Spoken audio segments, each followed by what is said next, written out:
you know, get a heads up on this, okay? I got a lot going through my head right now. It's a lot being processed. I'm talking back and forth with the Lord. He's telling me new things we're going to be doing. So it's a lot going on right now, and I like to document all my stuff. As I was talking to you, the Lord was communicating with me, telling me what we need to do and what is going to happen to our company. First things first, my name is Kenneth Bird. My company is Black Series Edition LLC for now, Crystal Age Technology Screens for now, and Cardboard PC Kingdom, which again, we're still working on that. Anyway,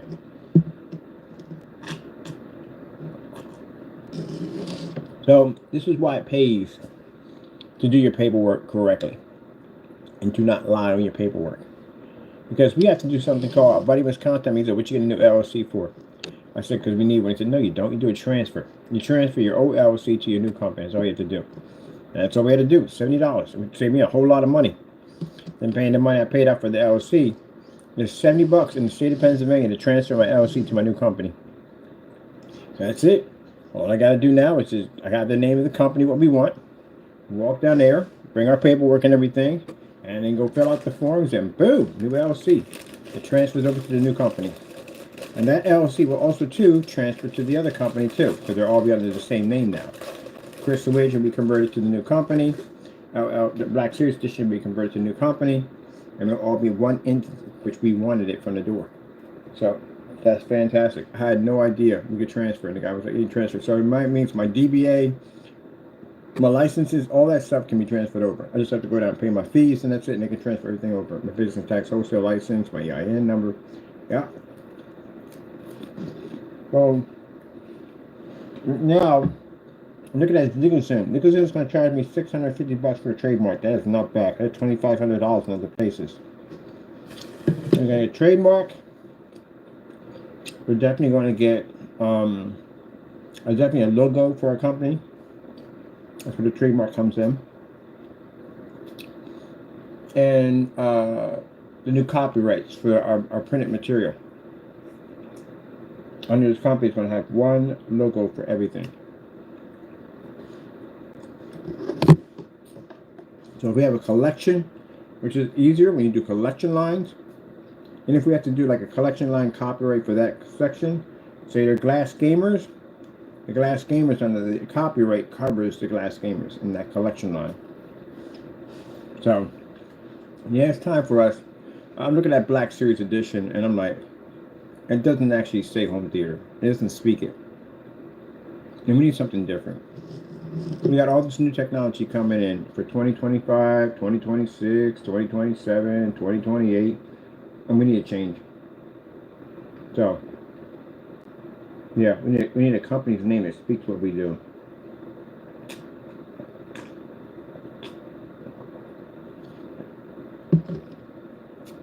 So that's why I said it's important that when you're filling out these documents that you be as truthful as you possibly can, because again, this would have been a complete nightmare if we had lied on our documents. This would have been a headache, a real bad headache, because we would have to go back to them and we'd have to explain to them why we're missing the paperwork, and then why it's not going to be enough for them. They're going to be like, well, why have you waited so long? You could have got back to them and said, hey, it was an innocent mistake, and because of the time period and how long, yeah, we would have definitely been in front of a judge and a panel in no time at all. They'd definitely question our company. So yeah, I'm glad I tell the truth on this stuff, because you don't play around with government files.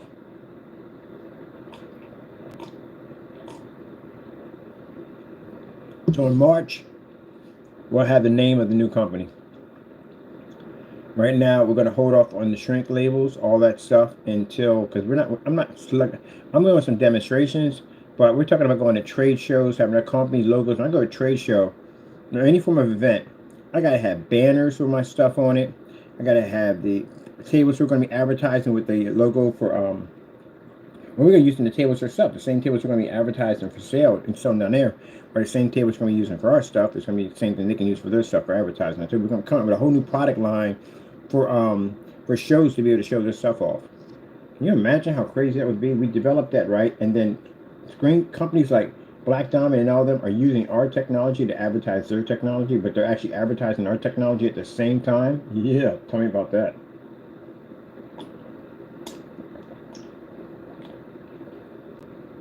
unless they don't use it. So they're going to have to use it because everybody else is going to use it. It's going to give them an edge, so they're going to have to use it.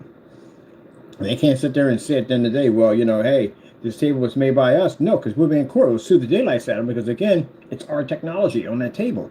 So they're going to have to announce our company's name as they're advertising their own stuff. That's why I said in business, man, you got to think ahead. You got to be ahead of the game. It's all about strategy. That's what it comes down to. Get in the big boys to advertise your stuff for free.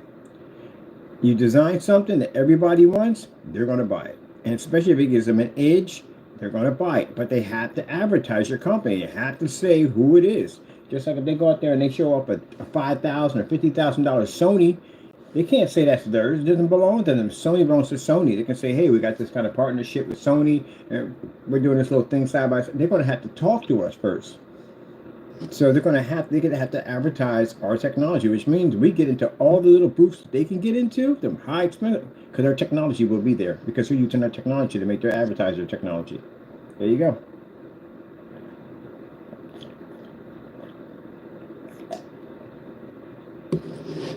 Gotta think of the big picture. So yeah, while all those were into that nonsense, we were building, getting ready for the next stage. We have a new company's name. We were looking into the LLCs. We knew new ones. I found my buddy Cons called me up and said, nope, transfer it. Now we can transfer everything. Now I got to call them for IRS and get a hold of them and get everything transferred through. So we have the new name, the new entity, everything pops up. It'll all be in sync with one company only. Meanwhile, we're going to start engineering and working on once ad tech is developed. We got ad tech here. Ad tech has to be built. That's it. Once ad tech is developed, because we've seen ad tech already. Ad tech has been in Windows already. Ad tech has been in Windows years ago. But anyway, once ad tech becomes where you can actually see it all the time, then this is when we're going to start working on the advertisement booths for people to be to advertise in trade shows, because that's part of ad tech. So for that table to be able to pull up at 50 lumens, and especially the lighting they got there in the showroom, which I'm looking like 21 feet in the air, 18 feet, that's nothing. We deal with lighting in here, and our lights are right on top of us. They're definitely on top of us. I can feel the heat coming up them suckers sometimes. So yeah, and then look at the trade show of all the research I've done in trade shows, the lights aren't really anywhere near the screen. So that would be easy for ad tech to be able to operate in that environment. So we're going to develop a series of banners, front and rear projection screens that you can use to advertise your company through. That table that they charge, let me see what the price for these things are. Let's see, advertising tables used in trade shows. So these things aren't exactly cheap. It's just a wrap. That's all it is. But imagine instead of having a wrap, you have an actual screen that you can hook up a projector and you can put a commercial right beside of your table or your booth.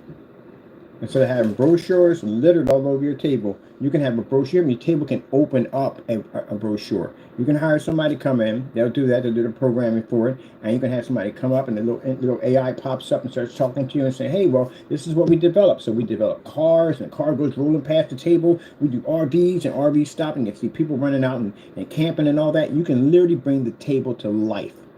So imagine that at a trade show, being able to sell your products and bring it to life. Because when you read a brochure, it puts only so much into the mind. But when you can actually see it unfold, that brochure come to life on that table, there you go. And that's the stuff that we're working on with ad tech, because ad tech has that ability to absorb that sunlight. And mind you, you're not going to have trade shows just inside. You're going to have them outside too. So that's where ad tech comes in handy, because it's a screen that can absorb sunlight. So someone can set up in a booth, a screen, put a projector behind it, and they can basically do advertising right there. Show exactly what they're doing. So they're paying for expensive monitors and LCDs and all that stuff. You can do it with the projector with no problem whatsoever. So we're going to make these advertisement screens anywhere from roughly to a 50-inch all the way up to maybe about 300-inch screen that you can easily fold up, put away, and basically just hook it up to a frame when you're done. That's it. And you can advertise your company any way you want to do it, and it'll pick up with no problem. But the tables, I think, are going to be the big kickers, because the tables, I can see it right now. If I'm advertising something, instead of me paying all this money for brochures that could end up in the trash, I can basically advertise right off my table. And you can pass out your business cards, which would be much cheaper than the brochures. And I don't think they're going to throw away the business card after watching your table come to life on them and start talking about what you're selling. So ad tech is going to be everywhere in different, ad tech has different ways it's going to be integrated into stuff. But the big thing about it is those big companies, big companies, they'll be using our technology to advertise their technology, but also too, they have to announce their names.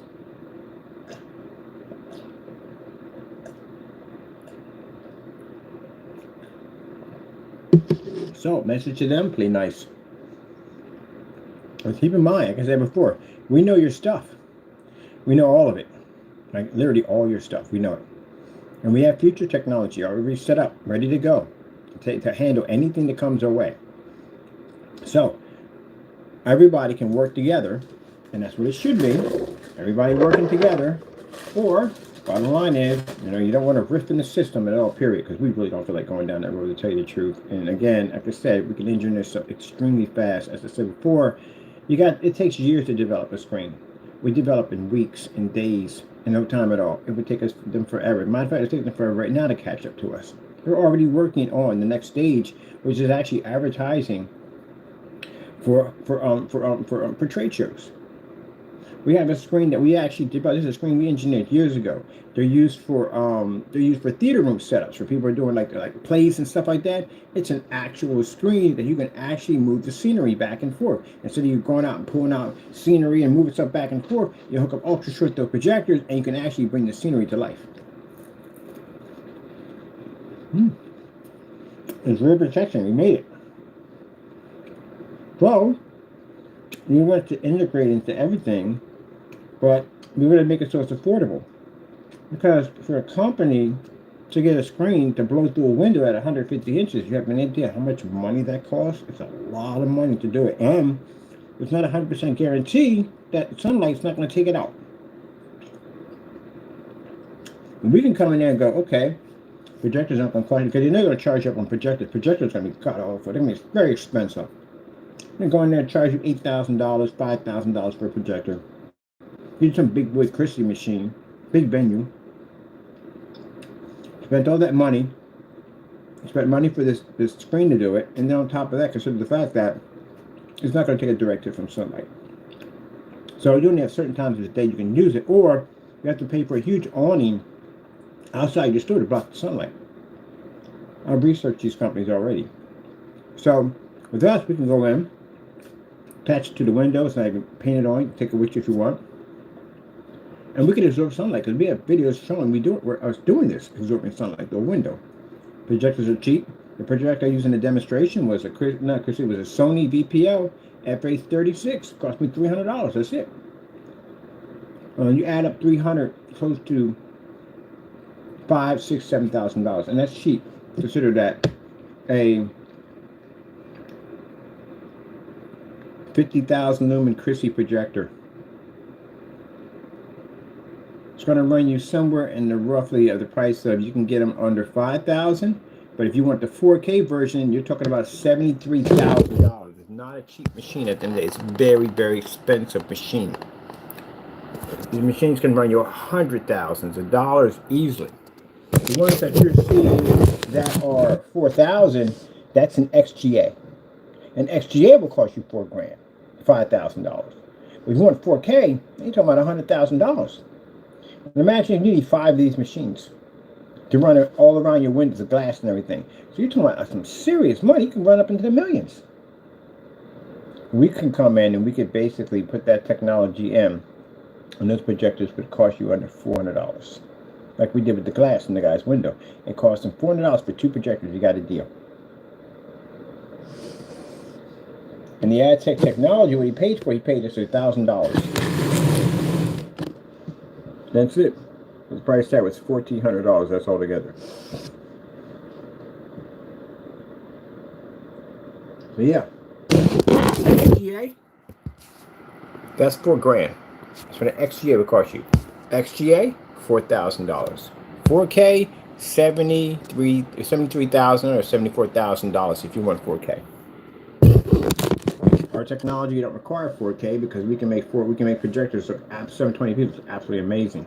Without that, even you can put that thing in eco mode if you want, and it still is not going to disrupt the screen. This is what I mean by that when people are talking about saving hundreds, you don't understand what we do. You don't understand what we're about. We're not about the, we do everything. We do from companies to everything from basically residential setups. And these companies that we've done business with are going to spend thousands and thousands of dollars for projectors and are not going to get what they paid for. So if you can't prove that you can't save them any money, you can't get them approved, then you're not showing them anything. We have come in time and time again and said, look, we're at the carrying place. They were going to spend about $3,000 for a projector because they need something to save the lights on because, kids getting in trouble, and that's a big problem they had. We can operate on a projector, and it costs $60 to $170 ultra short throw from eBay, and we're going to operate in a fully lit environment. The paint costs them under $200 to do it. If they went in and bought a high-end screen, a high-end professional screen, they spend $3,000, $4,000, $5,000 for a screen.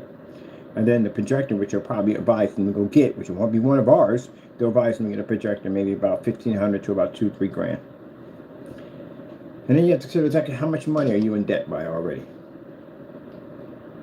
So, projector map, they don't talk about our abilities for projector mapping applications. Of course, they don't bring that up. You know why they don't bring it up? Because they don't know anything about it. The companies I've dealt with in projector mapping applications will tell you that the laser will not read or scan on a gray and white screen. It can't read the contrast. It won't pick it up. So if they have to do a dome, which if you're doing a dome, you can't project into a dome because when you project into a dome, the projection is square and the dome is circle. If you try to expand it, well, how are you going to be able to do this? Again, you're going to have the one piece pushing out onto the original ceiling. This is going to be a headache. This has to be projector mapped in. And they have to be to read that 100% contrast level in order to pick it up. Same thing involved floors, same way too. So, if you're going to do projection, either you're going to categorize yourself to one thing, or you're going to do all of it. We plan to do all of it.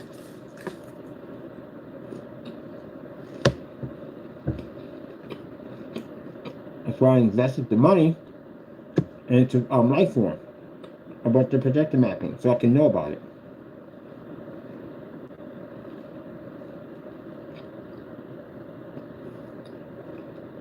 When we went to Disney, they spent millions of dollars for those projectors. They had the screen covered, they had the whole line exhibit covered, so it was inside. And every last one of the screens were washed out, all of them. They're crying shame on the projectors, which it was messed up. We could have came in there, we could have got the same Christie's that happened here at $100, $50 to $100 a piece. That's it. And we'd have hit every single one of those screens. Those screens would have fired up just like a TV. That's the reason why my investors every year, right? Yeah, that's why my investors are pushing to, and we got people at the end of the day that are pushing to get our technology into Disney because they don't know about us. That's why Disney went out and bought the white screen. That's why they bought the high power projectors, because they know about us. If they had knew about us, they wouldn't have spent the money for those projectors. So I walked in there and said, nope, you don't need this. What the heck are we buying this for? This is unnecessary. It's way too much money. I know you got the money and all, but you don't need this. This is too much money. We'd have walked in there just like the other store, and we got them, if they want a 1080p, could have got them a 1080p Christie projector. Probably about maybe $200, the most $200-300. I know $500,000 to $1 million projector. Could have mounted all those in, camouflaged them real nice, because they got the whole screen camouflage and stuff. And basically would hit those screens, and every single one would have fired up. What I had those screens up was a cakewalk for our technology, an absolute cakewalk. Could have easily got that to fire up, and there was no problem whatsoever. So imagine when people are doing screens, imagine when you look at windows. What do you see when you look at a window?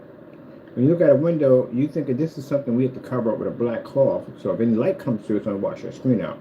And we think, I can put a screen through that window. That's how my head functions at the end of the day. When I walk outside and see sunlight, I think that's a fantastic day to test ad tech. Most people walk outside and say, oh no, we can't test that. There's way too much light. About to wait till around 6, 7 o'clock, 8 o'clock, 9 o'clock to do it. But we see things different because we're used to operating in those environments. So yeah, we're going to get a new company name. Everything's going to be changed over. We're going to be changing out. I told you all the labels we showed up, they're dummy labels. They're not real labels. The only ones that are real labels are the ones that have copyrights on them. The rest of them are dummies. But they're going to be changed out to the new labels we got. I got a graphic designer coming. It's going to be customizing all our labels. I got a contact her, telling us right now we're going to need her now. She's going to design all the artwork for our stuff. Get everything all copyrighted. Get it all locked in. Get our trademark put in. Let me see. EIN transfer. Transfer. We gotta get the what you call our tax numbers and all that stuff transferred over to the new company. See, we just got that thing transferred over. We need to change the company. We have to. It has to be changed. So EIN transfer. I gotta contact them and let them know. The building I'm in right now, we gotta tell them we're changing the name, new company for 2025. We need a DBA transfer. DBA transfer. DBA.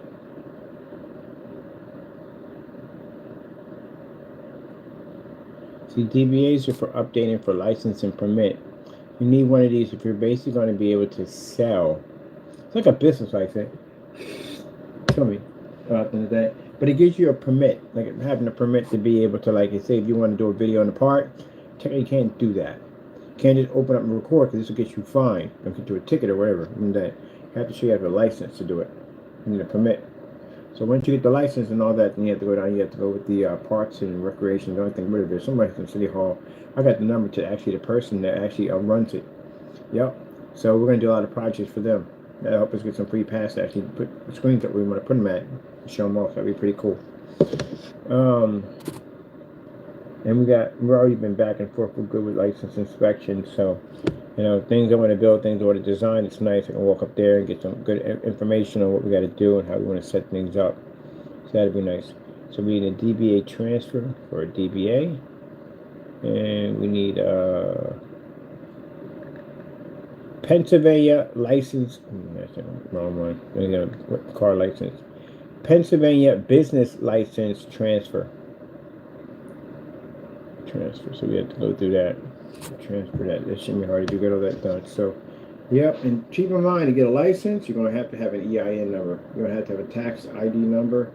You got to have all the LLCs, all that stuff to get that. You can't let you get without it. You have to have it. To show you have a legitimate company in order for them to give you the permission to be able to go, hey, you can do this and do that. And so, yeah, you have to be a limited liability company. You have to have it.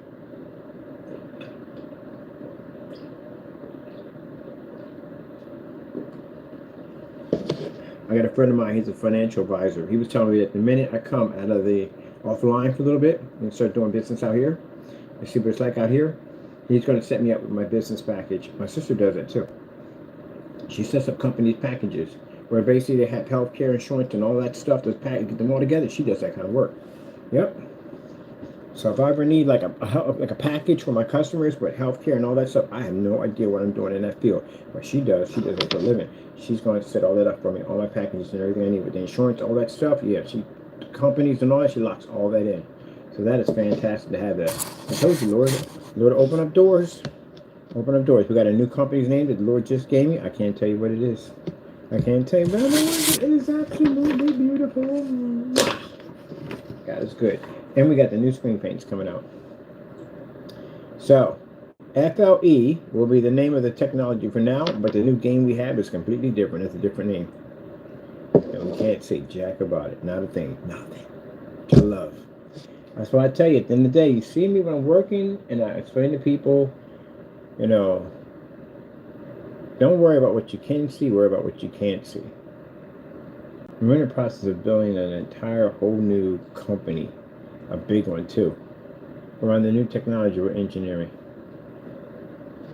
Can't copy something you don't know what it is. Can't mock something you never seen. That's why I said, that shows you at the end of the day that the only thing that you see is what we allow you to see. You don't even know exactly what we're working on, what we're designing, what's the next stages, next level. You don't know anything about that. People out here know, and they're not online. They don't know. Okay, we're keeping it a secret. Only people know, the closest people we know that are around us, and they know that what we're doing. Other than that, you don't know. So you wouldn't even know how to handle it. How would you go about something that you don't even know what it is? But we've studied with years and years and years of studying everybody else's technology, and we showed proof time and time again of our technology we have now being able to take that product out and be able to do exactly what it's designed to do. So since we have a reputation back in what we say and what we do, you don't even know what you're up against. I can tell you one thing. I would advise, and I said before, we don't need to brag on this because it's true, and we've done it before. I would strongly advise to stay in your backyard and just mind your business, really.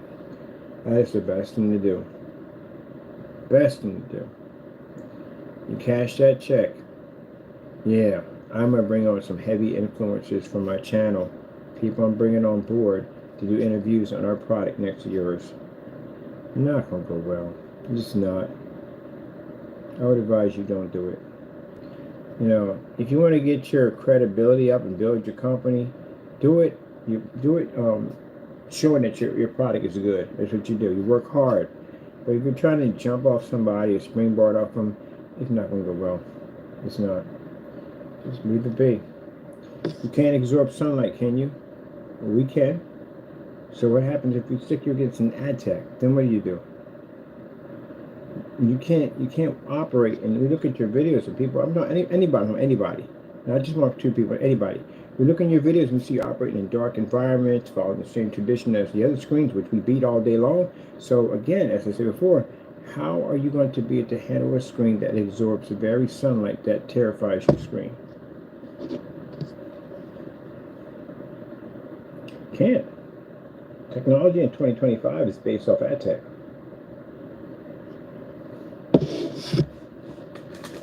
So, yeah. And then with the new technology we're engineering for our trade shows and all that stuff, other companies will be advertising for our companies. Do you know how smart God is to come up with an idea that way, to develop a technology where we can actually turn a show booth table into a commercial table, and that every company out there advertising their technology on our tables would have to go out and announce our company's name? Because you can't go say you made it yourself. They'll get you sued. It's our technology. So imagine that. Oh yeah, the table right here. Oh man, we got this beautiful table by over at so and so and so. Yeah, they designed it over here. They do some fantastic work. There you go. So it's more than one way to know how to advertise. That's why I said, when I explain to people at the end of the day, you don't know business. You don't. You really don't know business. The stuff you showboat on YouTube is not business. It's not business. I can come out of here and have my fun and do what I need to do and lock you down. But in the back of my head, I'm thinking about the bigger picture. How do I get other companies to advertise for my company for free? Since we engineer the technology, we can basically design technology for showcase furniture, showcase advertising, technology for tables and big screens and all that. That means every time there'd be a show about boats, wedding dresses, pots and pans, cakes, whatever it is, TVs, cell phones, whatever, they'll have our technology there showing off their tables with our logos on them. And since everybody wants to have that technology to be able to bring their advertisements, their images to life on their table, they will come to us. Even the projection screen companies, even the projector companies themselves would have to come through us. See, that's what I mean by gentlemen. You think small.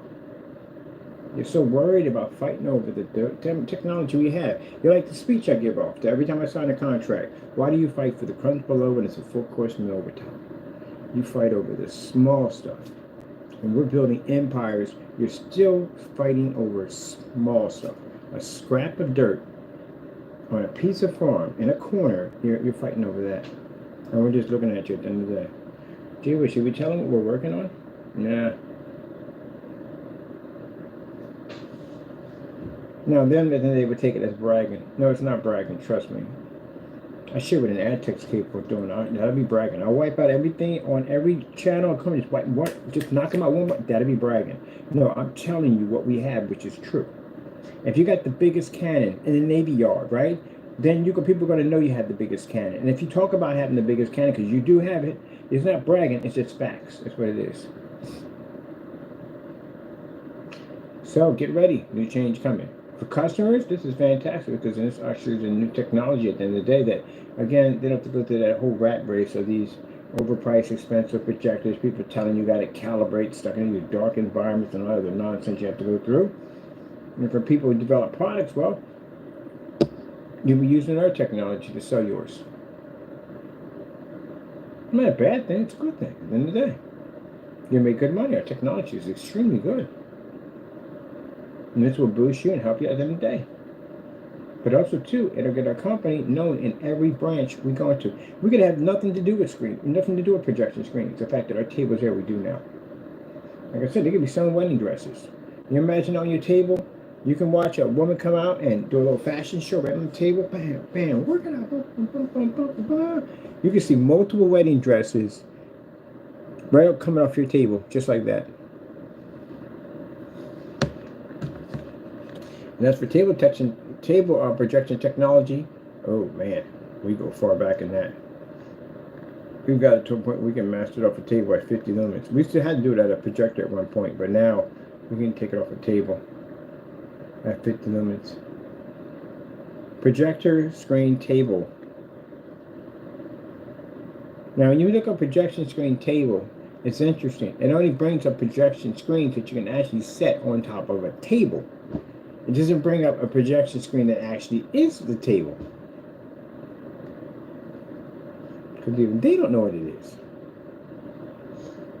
Now some of the Dungeons and Dragons fans, you know what the table projections are because they use them. It's easier way of changing out their maps. I actually bumped into a few of them when we were doing the tabletop displays, and they were like, yeah, we do it. The projector map, and the guy contacted me and said, hey, look, I seen that technology off the table. I was wondering if it's possible that I can use for basically changing out maps in D&D, and I was like, yeah, that's actually a fantastic idea, but yeah, they know about that. Easy way to change out an entire map, all through projection.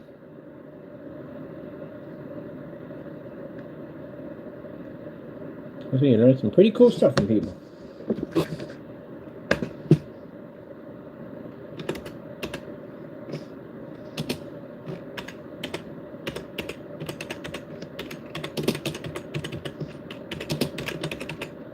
Ha! You spelled that wrong. You spelled that wrong, Mr. Bud.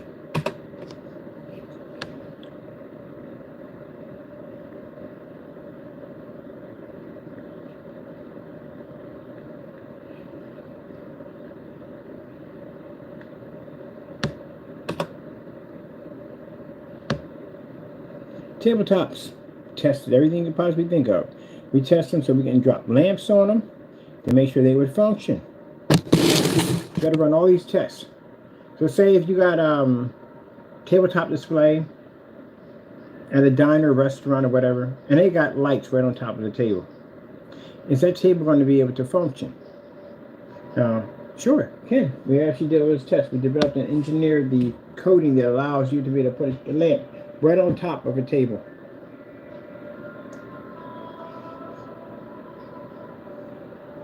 Now remember, when we're doing this, somebody came in our channel and said, why would anybody want that at the end of the day? Oh my goodness, sometimes I just wonder. You're going to have them at offices for touchscreen, drag and drop for files and everything. And on top of that, you can watch, I like to watch TV. Your kids, you put a tabletop display on there, they can sit there and the kids can watch cartoons right on the table while they eat. TV shows, whatever you want. You can play games off of it. There's interactive software. They have these little projectors you can drag and drop and play games right off the table.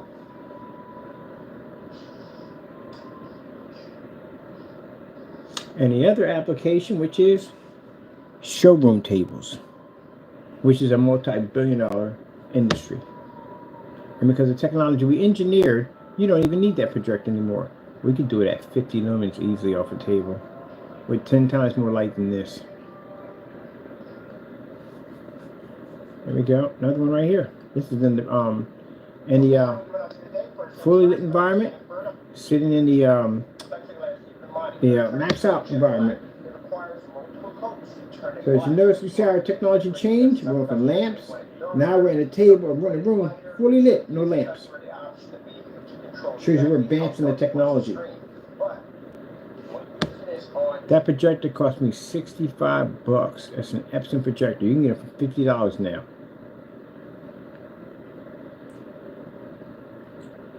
Transfer from table, guess what? Over to floors. Because Because now we do floor projection technology. Same projector right there. Alright, so here I'm showing off my styrofoam projection screen.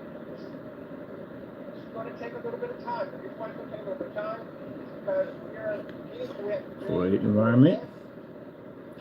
Tabletop again.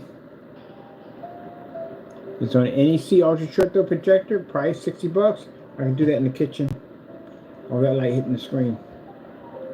Now, some people saying, well, you know, hey, look, a gray and white screen could do the same thing.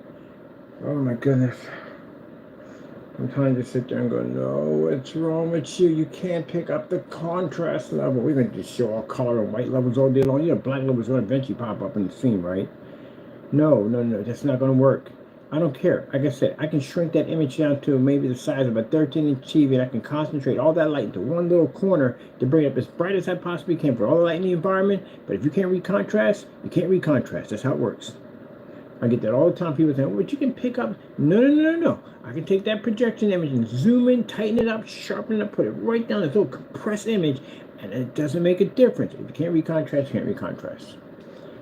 Who in the right name came up with the idea of thinking that if you have a screen pressed that close up that you can still read contrast? Where do we get this from? Who thought of this nonsense? No, you can't do it. It doesn't work that way. See? Oh, tabletops.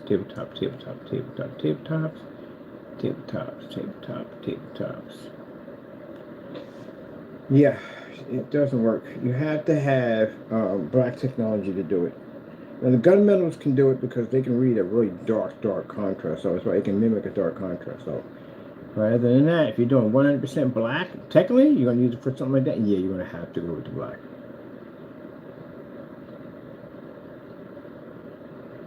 This the one in the garage? Yeah, this is the garage.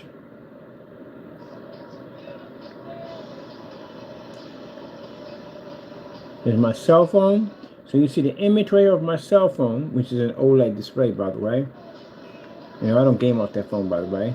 And that's coming from a 50 lumen projector that's directly hitting the top of the table.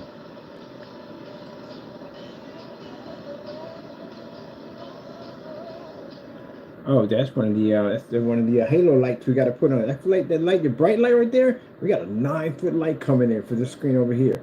The halos are bright. So there's my projector right there, as you can see, hitting the table at only 50 lumens. All this video shows our tabletop technology displays.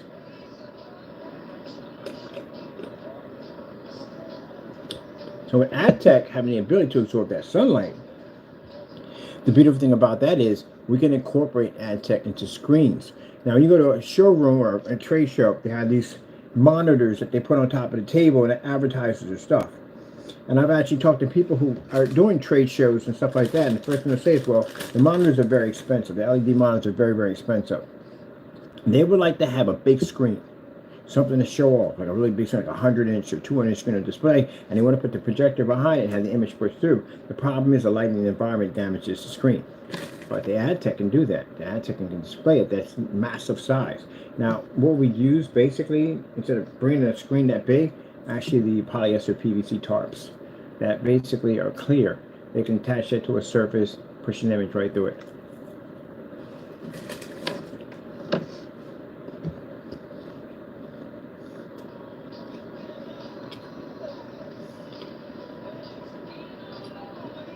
And because that's AdTech in it, it means if it can operate through direct sunlight, a convention show, a trade show, it's a cakewalk for it.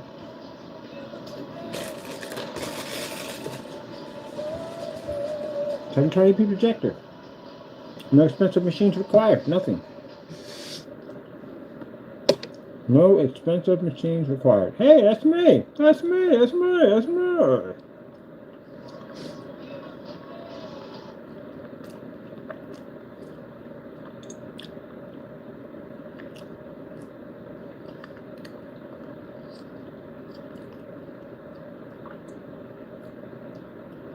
I just have so many people try. They go and grab a gray screen. Look, we're doing the same thing. Like, no, you can't read it. I think we need to have one of those demonstrations today. I'm gonna take that 4,000 projector, take it out of eco mode, stick it up against that that gray screen over there. I'm sure it doesn't read because I don't know where people got that from. Who started that nonsense? Really, seriously, who started that nonsense that you could actually read a contrast? So, oh my god, off a gray screen. Who did that? Who started that one?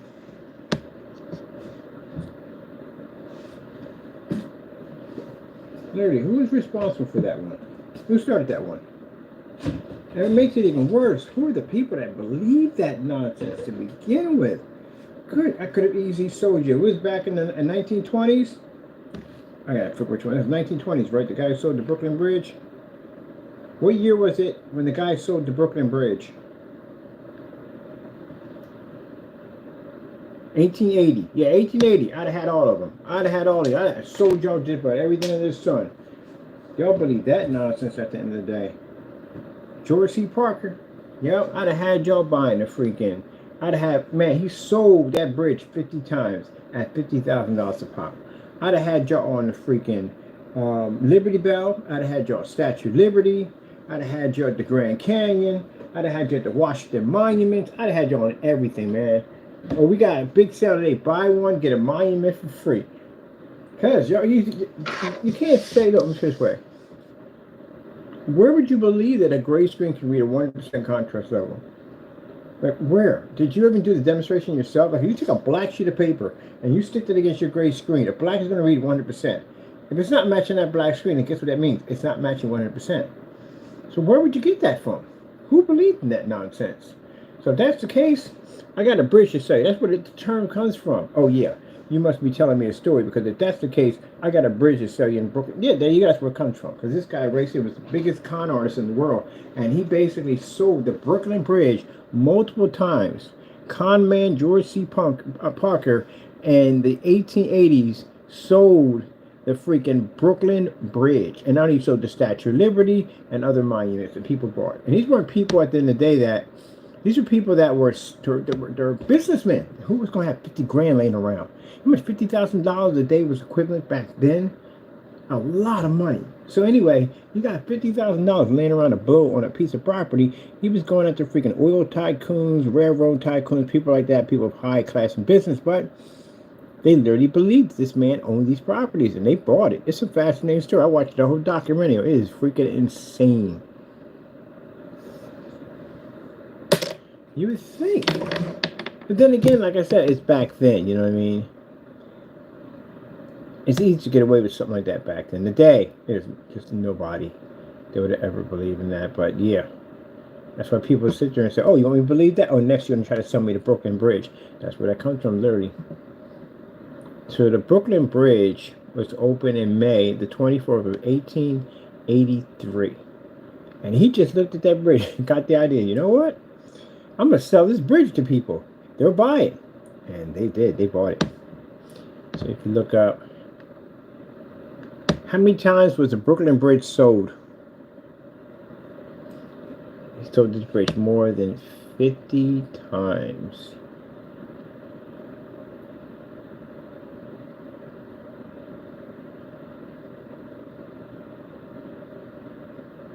But you didn't have records. Mind you don't have records and all that stuff. I mean, you had some records, but not to the extent we have them now. You know what I mean?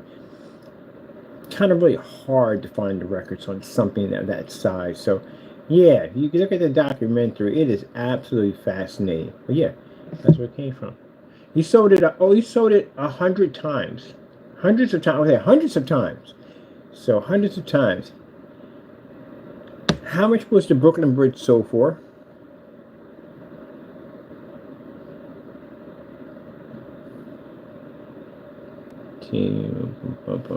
So the bridge for many different con artists. He's not the only one. He's the one that sold it the most. So basically, this guy, the bridge was sold to these investors. So it had to be investors. People had money. Investors for a sum of $50,000. He got it for $50,000. That's a lot of money. It's a lot of money back then in the 1800s. A lot of money is $50,000. $50,000 is a lot of money.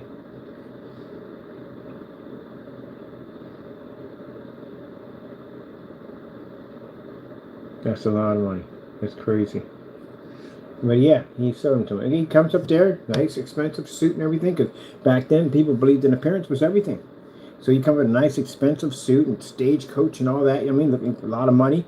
I mean, he's using money to make money. So basically, I'm not saying what he did was right. It was actually completely wrong. But imagine, he gets his fast grips. He gets $50,000. What's he going to do? He's going to spend it on a stagecoach, a nice stagecoach. He's going to spend it on nice, beautiful horses. He's going to spend it on a nice suit and all that. He's going to look like a man of business, a man of money. And they know money at the end of the day, and they see money. They go, wow, look at they got a nice suit, and it's got a nice, better than ours at the end of the day. It must be his. He must be selling it. It's a great opportunity. I can make a lot of money off of this. And I realized he never owned that bridge to begin with. All the looks. And it's funny because you can have people out there that dress like they're bums every single day, and they're the richest people on the face of the planet. That's why you gotta be careful how you treat people. You really do. You know, you see somebody out there that's homeless, and you think they don't have anything from the day. Some are like that, some don't have anything, but there are some living out there that are so rich they have more money than your wildest dreams. You couldn't even come close to what they have. And yet you look down on them, and at the end of the day, looking at you like, wow, I could buy you and sell you tomorrow. And it's true. I told you about that. That Vietnamese guy, his wife was Vietnamese, and he was white. And it was at the art museum every day. When I skated over there for 16 years, I played hockey over there for 16 years, and I seen him every time I went to the top of the art museum. He was out there playing his little piano, and she was out there doing some little protest dance, and every single day, I found out these people were multi-millionaires. I mean, millionaires. I mean, you could strike the lottery 4 or 5 times, you wouldn't be able to scratch your pot. They were rich. You know, why would someone do that? Because again, they don't care. Some people get to a point where they have everything and they're tired of it. They're just tired. You're tired. It burnt down on the whole thing. It burnt down on it. And that's the one to sit back and tell you with all the money in the world, sit there and tell you, no, money's a headache. It ain't worth it. Better off, I wish I was poor. They would literally say that. Not worth it.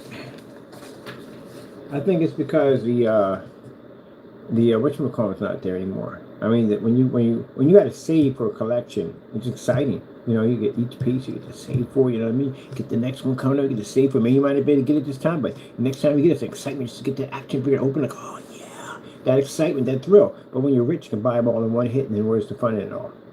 You have everything. That's why they go out and they do crazy, psychotic stuff, like jumping out of airplanes and scuba diving in unforbidden zone areas, because they've been there and did it already. They're bored. They're bored with it. And there's no mystery at all, period. There's nothing there.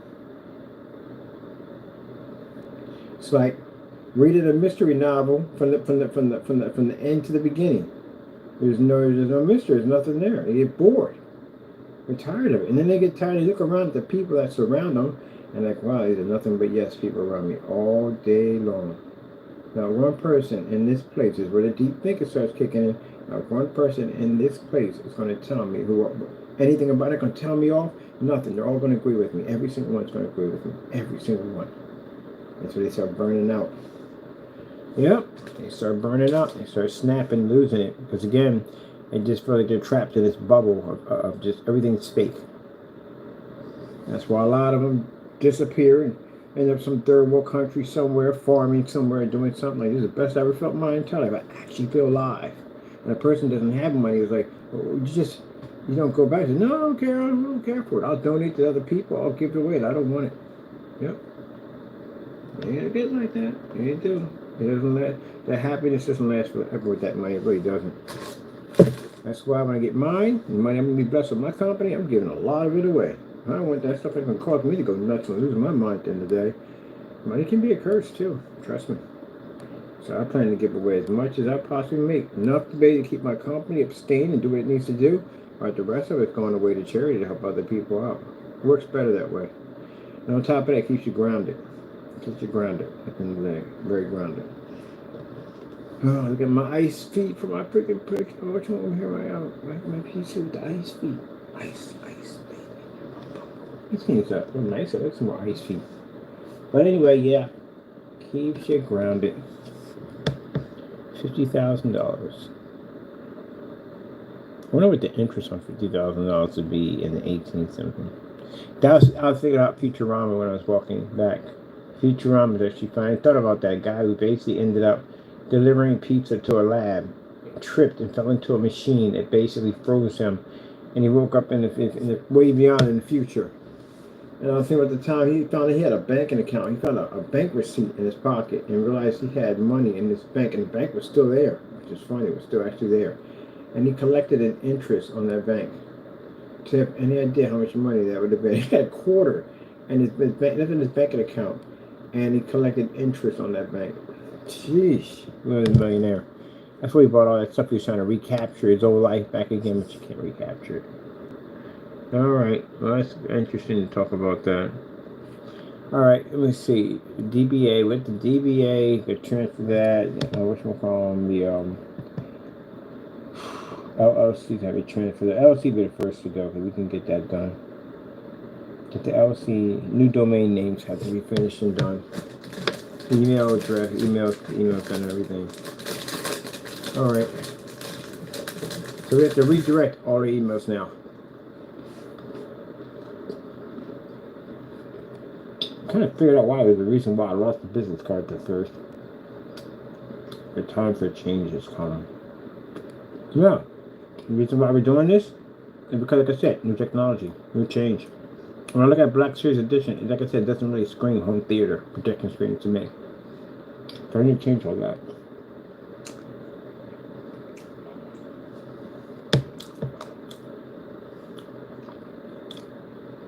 And the websites are going to stay there. Of course, I built those things. They're not going anywhere. Put new domain names there. I just go to Vistaprint, not Vistaprint, but Wix, and just type in for domain name. Pop it up. Okay, put a new one. Put the new one in there. I want to make sure I have my trademark on it. I want to make sure I have my LLC on it too. She's also going to design my logo for my company. Trademark symbol. TM. So when you see that TM sitting on that logo, oh yeah. Copyright infringement. The infringement's on a trademark. What happens if you violate the trademark on a, just said trademark. If you violate a trademark, the trademark owner can take legal action against you, which could result in a court order forcing you to stop using the infringing trademark, and may also require you to pay damages for any harm caused by your use, including lost profits, attorney fees, and in some extreme cases, even criminal penalties depending on the severity of the violation. Oh, and copyright fall in the same rule too. Penalties for copyright willfully violations. Yeah, they're very serious. I have to go in for that. Literally have to go in for that. This week, I gotta go in with those forms. What just happened with that and everything else, but I gotta be in there anyway. I gotta get that started for the new company. Or actually with the new company while we're doing this one at the same time.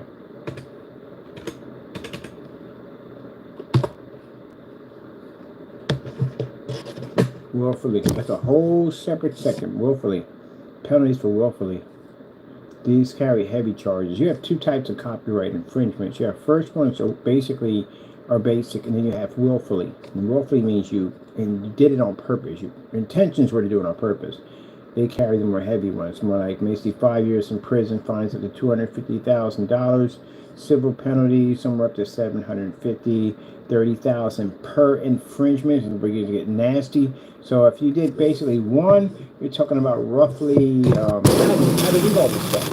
When you're developing copyright, you have to know the rights of your copyrights and how you can defend your company. So you have to read through all this stuff to know exactly what proper places to where you want to take them to court, how much you're going to be asking for the judge, which is jail time involved. You got to read through all that stuff. So I had to read through all those documents. So yeah, so civil penalties. So if I take them to civil court, this will involve willfully infringements, which means we can get them for $150,000 per work. So if you show off the copyrights like 5 times, then you consider 5 times $150,000. That's what they're going to charge you with. Additional penalties. Additional penalties means cost of attorney's fees, impounding, disposal, or infringements, other than damages and profit. Which way? So basically, all together with that, we're basically said in the day, well, look, he tarnished your company's name when they post us all over, try to embarrass our company all over YouTube and social media. So you have to pay for all that pain and suffering and all that stuff. You'll pay for that too. That's definitely going to come up. So they're asked to do. Sometimes, in some cases, if they've been doing it for a long time, the judge will come in and add extra. Add extra with it. And they'll give us extra money on top of that. But the more heavier ones, which is basically Section 504 and 505, willfully copyright infringements can also result in criminal penalties, including imprisonment up to 5 years and up to $250,000. Which is very serious. Very, very serious. What do you think when you get a VCR tape and that little message pops up? What does it say in the message? It says if you basically make a copy of that movie and you go out and you make money off of it, that means they can get you for $250,000 to $500,000 per copy. So if you sold 20 of those copies, you add it up. And then until the jail time, it's going to add up per copy because it's called willfully. So that means if you're going to get 5 years or 10 years for one of them, then you're going to get 5 years and 10 years for all of them each.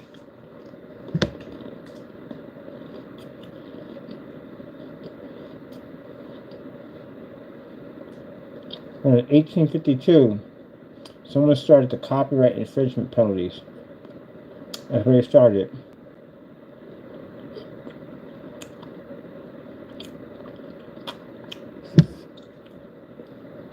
So trademark, yeah.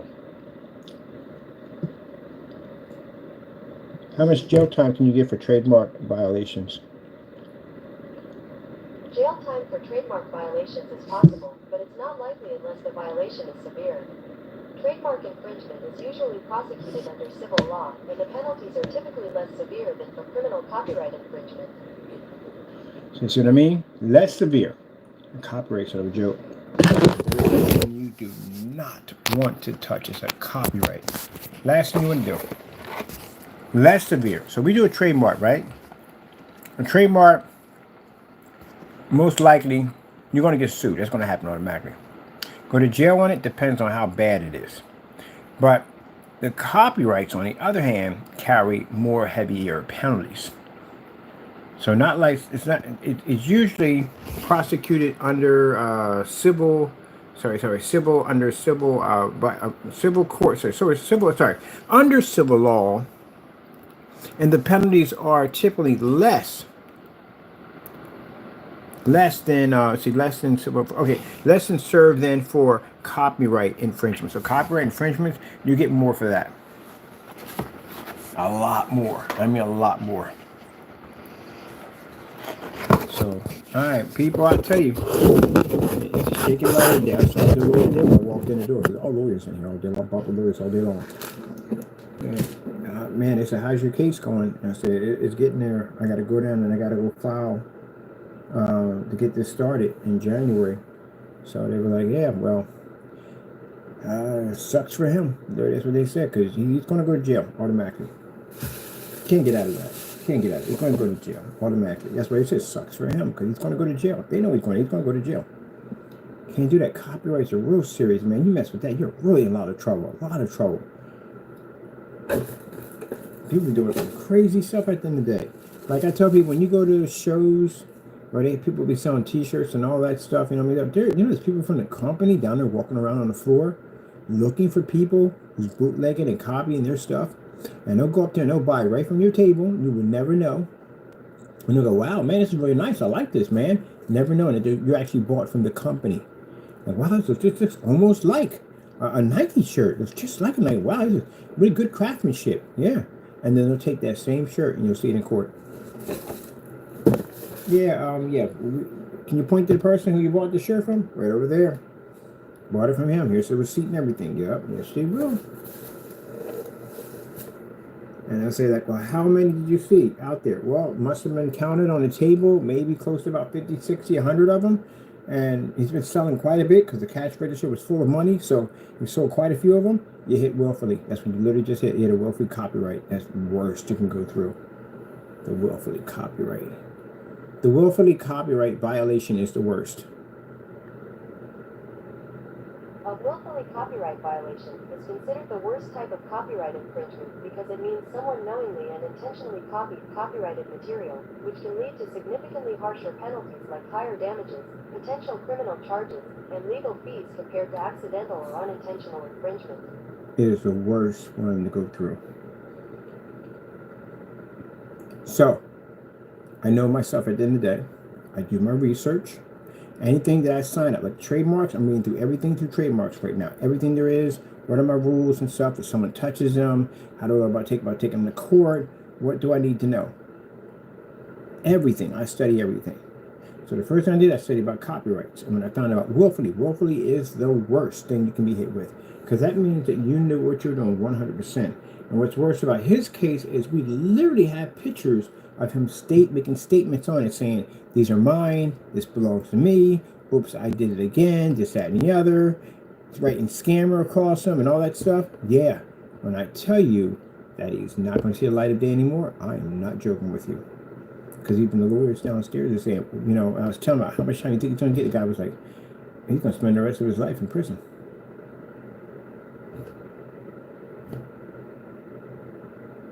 So if you're in the room, Fernando, and I hate to mention your name in the video, you're going to jail for life. You're gonna almost get a life sentence. We got 2 sets of copyrights if you're doing. I was talking to the other lawyer downstairs, and I was like, 2 sets of copyrights that he touched over 50 times, and he was like, "Oh my God!" So what's wrong with him? Is he drunk? Is he slow? And they couldn't figure out who was stupid enough to do something like that. I said, well, he believed for some reason. He kept saying the copyrights were fake, and he kept touching them. So we even sent a lawyer out there to him to stop me. Did you stop? I said, no, he just kept on messing with him. He said, wow, that's unbelievable. Unbelievable. Unbelievable. And I tell you something, Mr. Fernando, those lawyers downstairs said they wouldn't even take your case. If they were in California, they wouldn't touch your case with a 10-foot pole. You did way too much damage. Way too much damage. So you're looking at, you're not coming out of jail. I hate to put it this way, and it's true, this man's going to die in the prison system. He's going to grow old and pass away in a prison system. Because those copyrights on the willfully, and you read it yourself, are the worst that you could do. The absolute worst. That means you intentionally knew what you were doing. And what makes it worse, because they fall under the willfully violation, is that the order that was sent out to him to back down, he kept on going. Well, we noticed he removed the picture too. My buddy contacted me and said, yeah, he removed your picture when he marked up my face and everything with it on. He's a child in the day. But too late. Those pictures been scanned into the Allentown Police Department. On the first, I'm going down and go to the magistrate, and I'm going to file a civil class action lawsuit against you. And I found out I can get more in there, a lot more in there. So we're looking at probably about a good $200,000.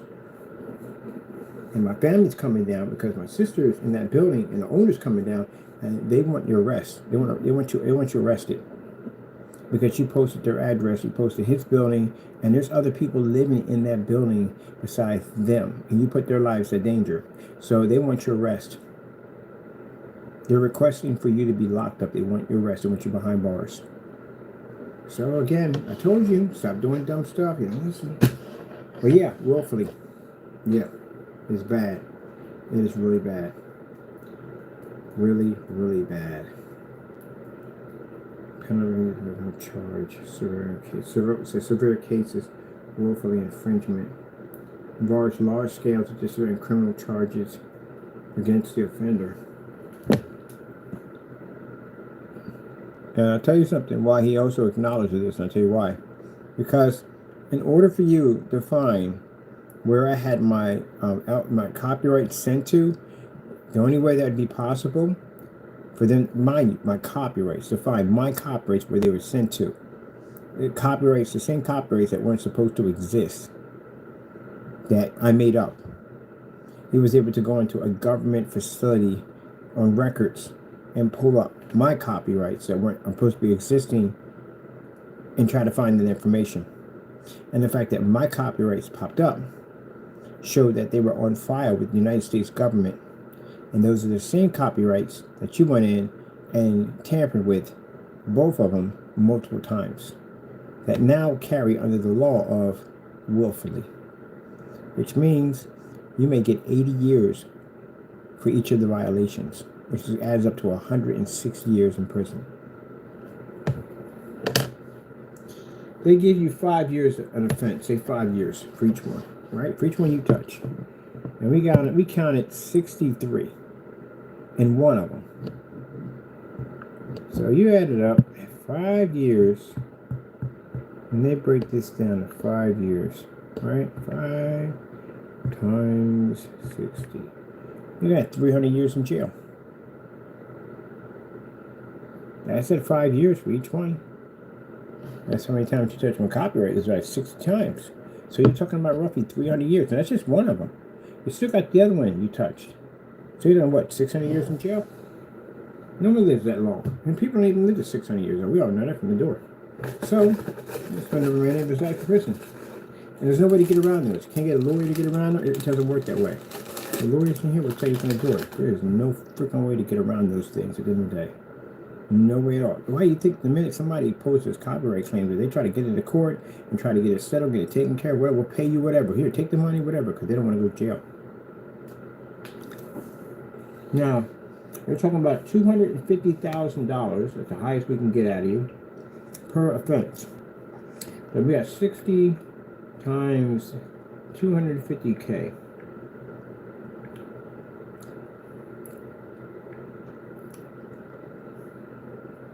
You don't have that kind of money. This record was $15 million. You don't have $15 million. But that's what you're going to have to pay, because they're going to charge it $250,000. So they bring it at $150,000. They charge you next month's $150,000. $150,000. Let's see what you get out of that right there. $150,000.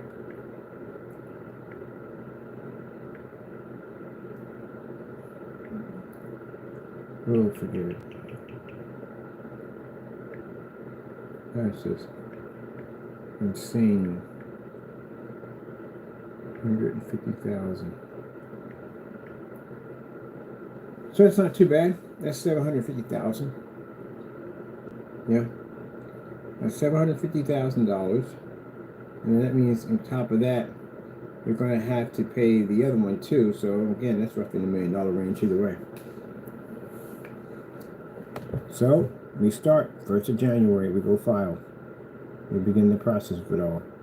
And just to show his activity is still active, he's still doing stuff. We have these 3 new pictures now, and the addresses again, which I went over and talked to family about it again, that you went and doxed the addresses and showed the pictures. So when I go file mine, they're going to go in court, going to file this too. So if you do show up, you'll see my family in there, and you'll see me in there, of course.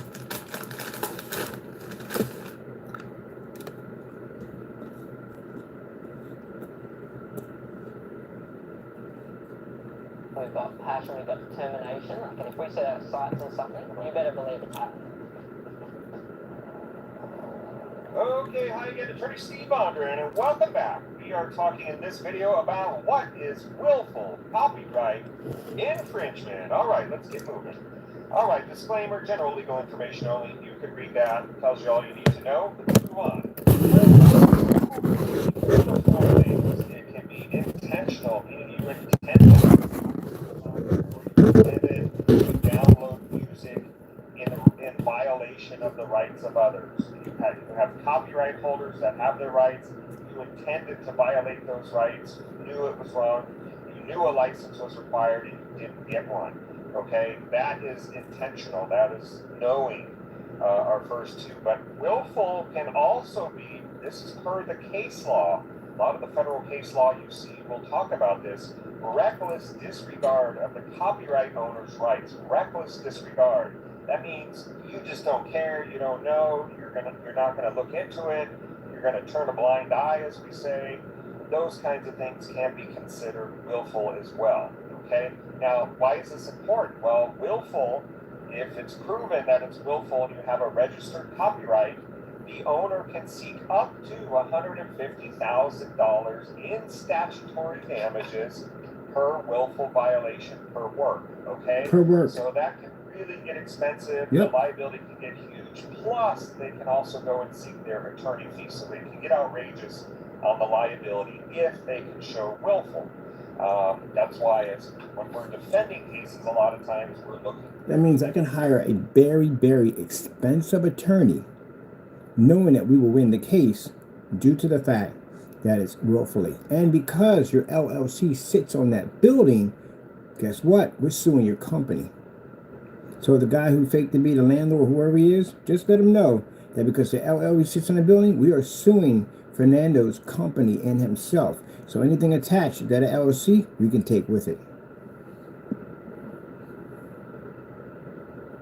That's why you have to get permission to put the LLC up there, and why it's very important that you know that whoever you're attaching your LLC to, especially your business, you can come reliable for their actions. So, guy who cursed and carried on the phone, if you are the owner, by the way, bye-bye building.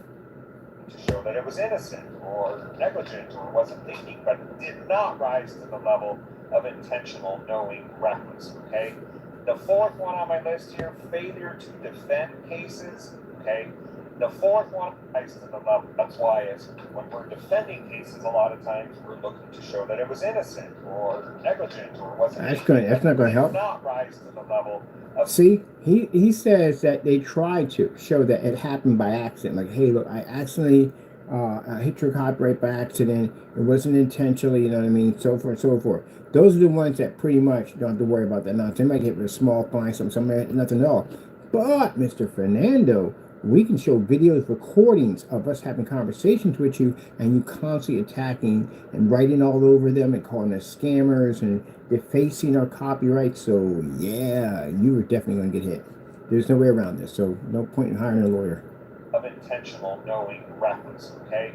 The fourth one on my list here, failure to defend cases. These are the ones where you're sued. The plaintiff has alleged, maybe it's Autodesk, maybe it's Microsoft, maybe it's a movie company, maybe it's a photo infringement case, but they are alleging that you willfully infringed their copyrights. For example, taking their photos and putting it on your website for commercial. Didn't you just do that? Yeah, you took my face and put it on your website, didn't you? Twice.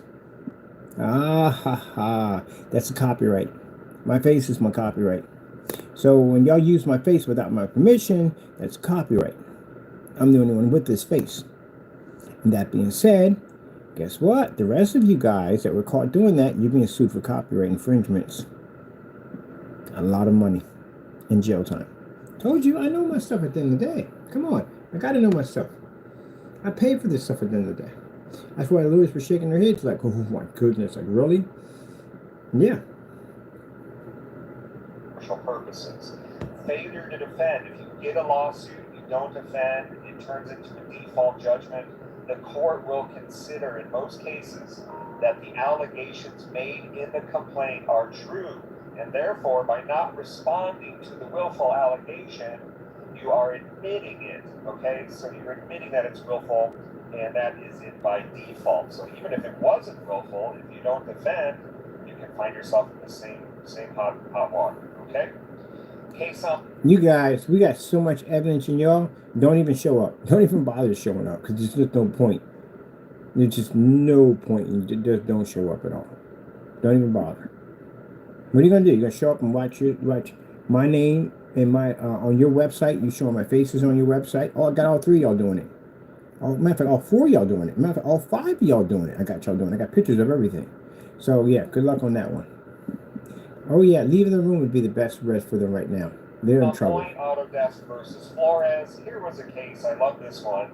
This is where the defendant sold Autodesk software worth approximately $4,000 on Craigslist without authorization from Autodesk for $70. So he was telling people, hey, this is a $4,000 piece of software. You can get it for $70. And Autodesk brought suit, said this is willful, wanted to get its attorney fees, so forth and so on. And the court did find willfulness in this case. I'll give you just two of the statements that were made on the advertisements, and this will show you kind of what the courts were looking at. Defendants posted numerous ads that use Autodesk registered trademarks without authorization to sell pirated copies of Autodesk copyrighted software. Many of these ads contained a disclaimer stating, "Hey, you're getting a $4,000 program for $70. Please save the questions like, does it come with the manual and box, etc.? Other ads state, if it's cardboard and a piece of paper you want, you can pay over $1,000 to $2,000. So the court looked at these statements and ascertained the mindset of the defendant and decided that this was willful infringement. Okay, now it's also important to note in a bankruptcy setting, when you go into bankruptcy, some people ask me, if I get a judgment against me, can I just discharge it in bankruptcy? And I say, well, you can try, yes. However, bear in mind, in bankruptcy courts, if a debt is incurred by willfulness, it may not be subject to discharge. You may not be able to get a discharge on it. You may.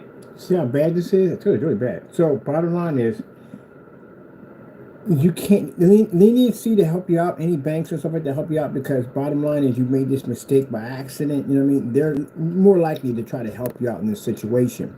But if it shows that you intentionally did this on purpose, knowing the cause of it all, you're in a lot of trouble. You can't even file for Chapter 11. They won't touch you. You're going to carry that burden yourself.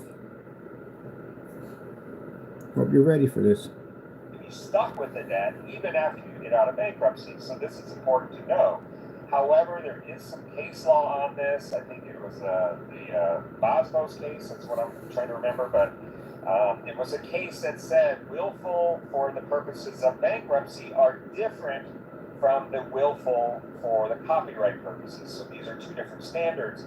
In willful for bankruptcy, you do need intentional, knowing, bad faith conduct. The reckless conduct will not be sufficient according to the case law, and this may vary in your jurisdiction. You may have other case law. This is just one case I found, so take it with a grain of salt. But reckless conduct alone will not suffice to prevent a discharge. Told you. So bottom line is, if you try to file for Chapter 11 to ease up on what's happening to you, and if they find out it was willfully, if you did it on purpose, you can't file for Chapter 11. You screwed on so many levels, it's not even funny how bad you screwed on. Here we go. We're here for the rest of this. All right, we're a copyright law firm. If you need help with cease and desist letters, DMCA agent, takedown response, subpoena response. Example, those John Doe lawsuits, the torrent lawsuits, illegal downloads, copyright arbitration, mediation, litigation, and software license defense. I'm going to give him a call. I got some other stuff I'm going to help you out with. Yeah, I told you. I wasn't joking around. You thought I was at the end of the day was just talking trash or just shooting something out of my butthole at the end of the day? No. So, no, you're screwed on so many levels. It is not even funny. Yeah, and you use my face? That's copyright infringement right there. And I got you 3 times. And you're drawing on my face. Yeah, that you're done. You are definitely done. So, you're looking at a long time in jail and some very, very serious lawsuits. I told you, and I said, we're suing you to so much money, but they're going to fine you for that much money. You're getting fined from them.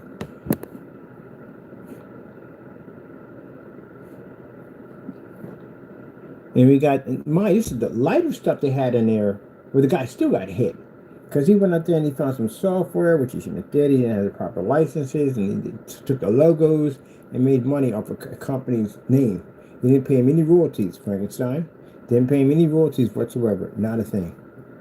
We can show you to the courts that not only did you rip us off and use our name and did everything you did with it, even put your own name on my copyright. Oh, yes, you did.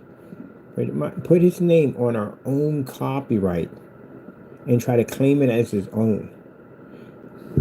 So, I speak of your name, Fernando.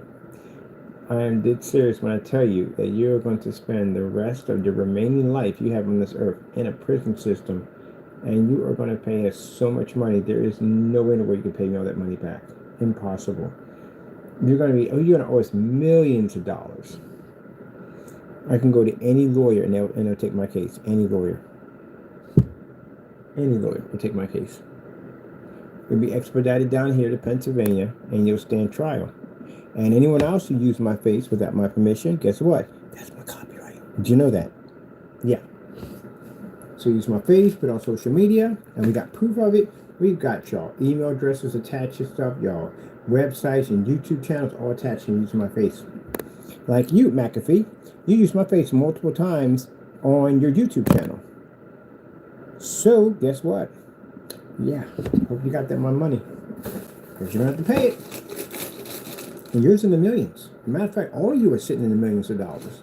And Mr. Rogers, you took my face and stuck it on a cat, didn't you? That happened about, I still got a year and a half of statute of limitations on that. So guess what? I'm filing against you, my man, and you're going to owe me $1 million too. Millions of dollars, right? Millions. Because you did what into that whole thing about that was my product, and they'll mention my name in the video and stuff like that. So, yeah. So, bye-bye, land. Bye-bye everything you guys have at the end of the day. It all comes to me. It's going to be auctioned off. And for the fellow, if that is your apartment at the end of the day, I'm taking it. I'm definitely taking it. I'm taking the whole freaking unit. Everything. I'm going to auction that thing off and get my money off of it. And you will pay me more money than that. A lot more money than that. More money than you have ever thought in your entire life could ever exist. I'm going to sue the daylights out of you. And if you sit there and say that I can't, oh, but I can. See, your tenant at the end of the day, you're responsible for his actions. But not only that, his LLC sits on top of your building. So when we sue his company, we'll sue yours at the same time. Because as far as I'm concerned, you guys are tied in together. You're doing business together. Can't say that you're not, can you? So guess what, buddy? You didn't know the extent was going to come in. Now, do I believe that was him? No, I think it was somebody impersonating him. That's what it was. So when we find the real owner and we sue him, then he's going to sue him for basically impersonating him. And as you said, was that a threat? No, buddy, it's not a threat. It's a 100% promise guarantee that I'm going to sue you guys for millions of dollars. Way past the $150 million mark. It's going to be up there. Told you. Any attorney will tell you what that guy just told you just now. Any attorney you talk to. And the first thing they're going to ask you is, you said register copyrights. So the first thing they're going to do is they're going to go look up my copyrights. And they're going to come back and say, copyrights are real. How many times did you touch them? Because again, if it falls in the line of willfully, you're done. No Chapter 11, none of that. You're going to be poor, penniless, and on the street. You will be. Trust me. You'll find somebody to move in with. I don't know. But then again, you won't be, well, they'll be penniless and homeless. You, on the other hand, you're going to jail. Did you know that? You didn't know that, did you? That's why you got to know law. You got to study this stuff, man. You got to know your rights. Anytime you fill out any form of documents, you have to know the rights of your documents. If you have to take someone to court, you have to know this. That's why I was on camera telling them what was going to happen to them, and they're laughing like it's not going to happen. Any attorney you talk to.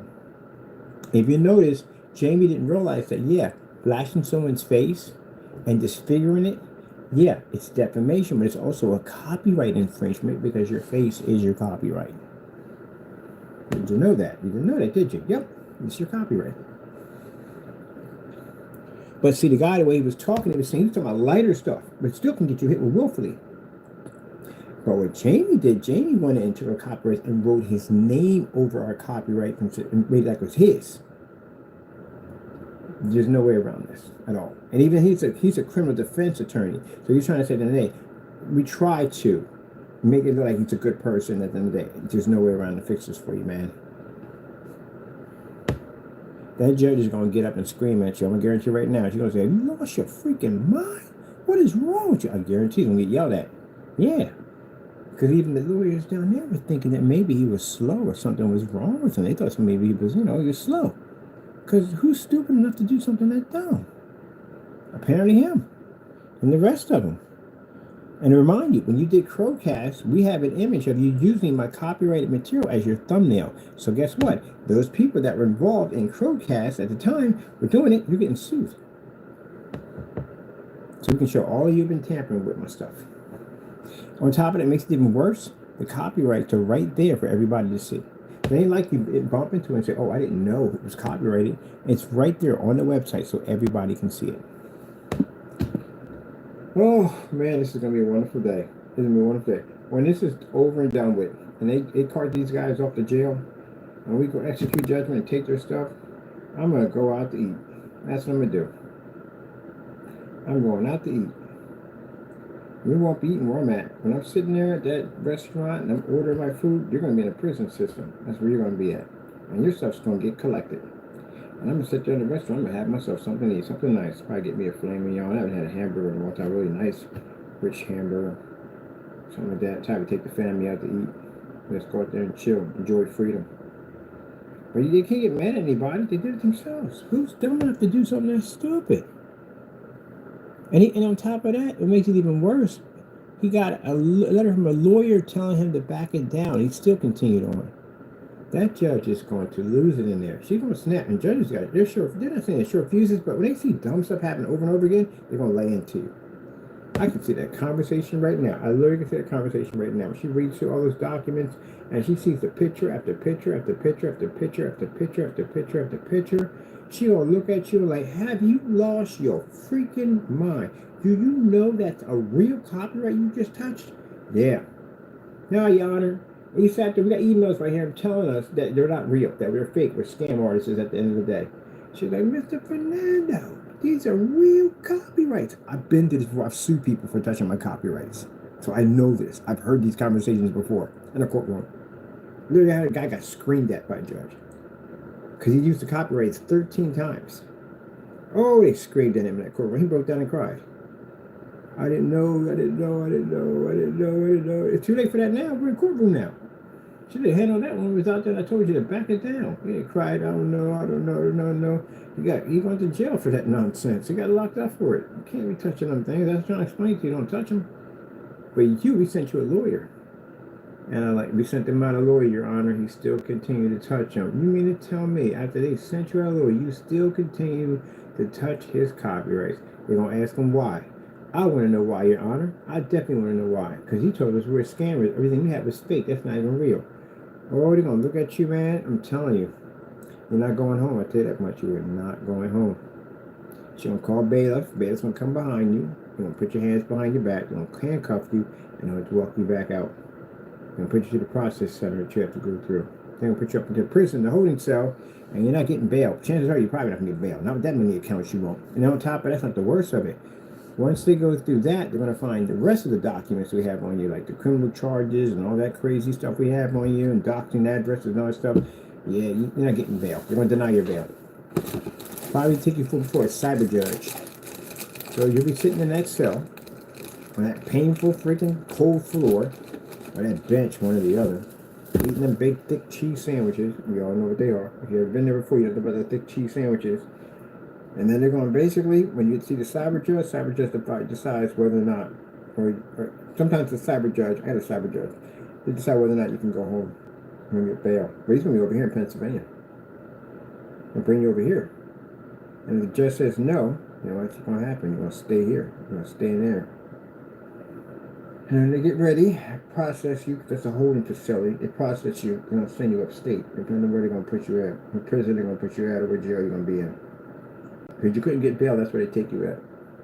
That's why people are hoping to get bail before they make the decision to take you up. And then now you're going to be up there. You're going to be in the system when you get up there. It takes a little harder to get out. It's a little harder to get out. It's easier when you're in the holding cell. It's a little harder to get out once you're up there. When the judge denies it again, that means you're going to stay in trial. You'll stay until trial pops up. And you could be up there for years before the trial date comes up. You could be in the system for years. The only thing they'll credit it to is time served. That's what they do. You spend maybe about 4 or 5 years until your sentencing come up. Depends on how much stuff is involved, how long the case is going to drag out. So there's a lot of cases. Each one of those cases have to be looked at and verified. So it's a lot. So he could be up there literally for years before he gets around to seeing a judge for sentencing.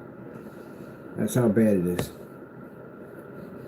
Kind of forgot about all that crazy stuff, man. I tell you the one thing, boy, it gives me flashbacks a little bit. It reminds me of what I went through. I forgot half of that stuff. I blocked out most of that stuff, when I started my life. But I do remember when they was bringing us down to the courthouses, and the minute I got a chance to walk, I've walked across this street hundreds and thousands of times. right in front of that court building. Every day I walked out there, a free man.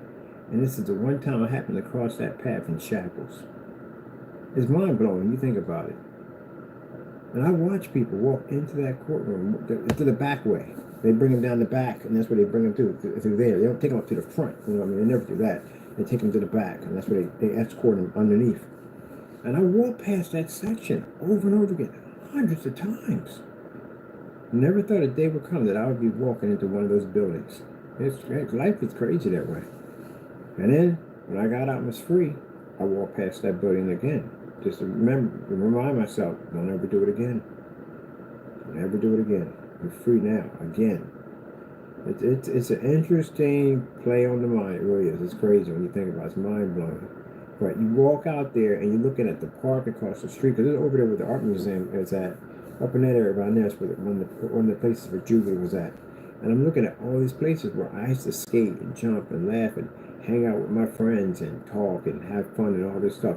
And here I'm in handcuffs with shackles on, going through the system. And I'm like, what the freak did I do? I messed up. That's when you realize you really, really messed up pretty bad. And a split second of seeing that freedom where you used to be at. All those people walking across the street, living their lives, and you there doing that. That reality is like no other. That hurts a lot. Man, you're going to have to go through that process. That's the reason why it took me so long. And the judge asked me, Mr. Bird, why did it take you so long? Because I was in the system. I'll tell him. I got no problem with that. I was in the system. And I didn't want them to go through the same thing I went through. That's the reason why I dragged my feet on it so long. I couldn't. After a while, they just started. They were doing too much. They were ganging up on me, so I had no choice. I had to go forth with it. So they're going to hit you hard for that, man. They're going to hit you hard because you got a chance for somebody who went through the system already and was trying to avoid you going through. No matter how much you were abusing and hitting me and disrespecting me, I tried my hardest not to go down that road because I didn't want to see you go through it. Two things I should tell you, Mr. Fernando. Actually, one thing, how bad it is. That's what it should tell you, how bad it is. That a person, I said from the door, I wouldn't want to see my worst enemy in a place like that. Ever. And the fact that I took all that abuse from you throwing on my face and talking about my mother and my family and getting people together to gang up on me and gang up on my family members and stuff like that, to be nasty and rude, like you were. You treated everybody. You treated my family and everything. And I sat there and said, I'm going to let it go. I'm going to let it go. I'm going to let it go. I'm going to let it go. Because where I came from and what I had to go through is I wouldn't put anybody through. Unfortunately, now you're going to go through it. And you're going to spend a lifetime in it. So imagine how bad it's got to be for a person to go through how these people treated me to try to keep them out of a place like that.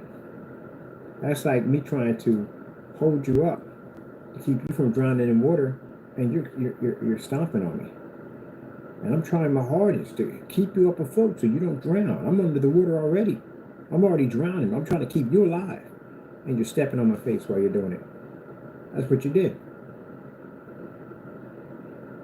So now I'm decided to bring you down, drop you underneath me, and I'm swimming the shore. And you can't swim. You're drowning.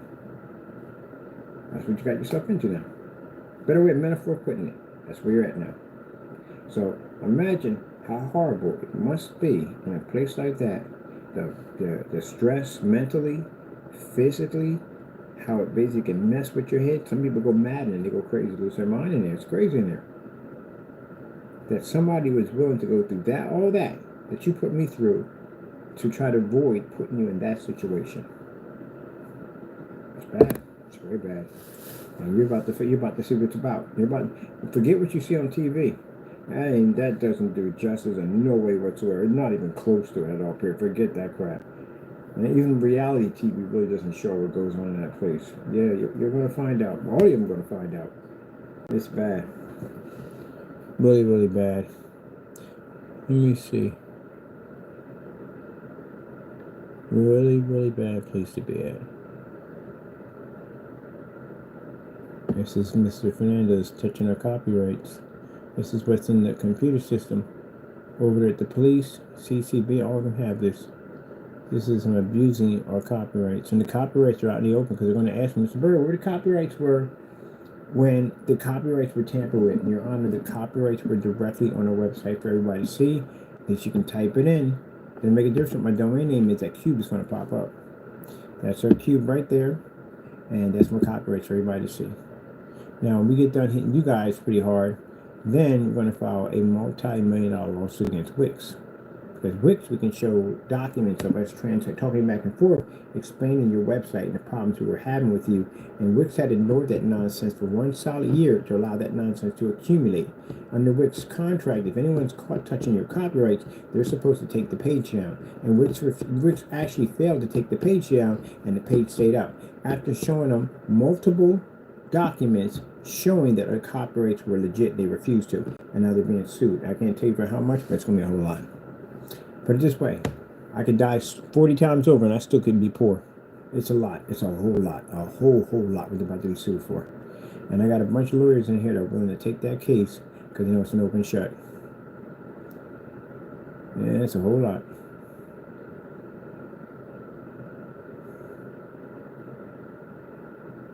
Yeah, it's crazy. Like, unbelievable. But I told you, willfully it's a whole different section when it comes to copyright. It's a whole different section.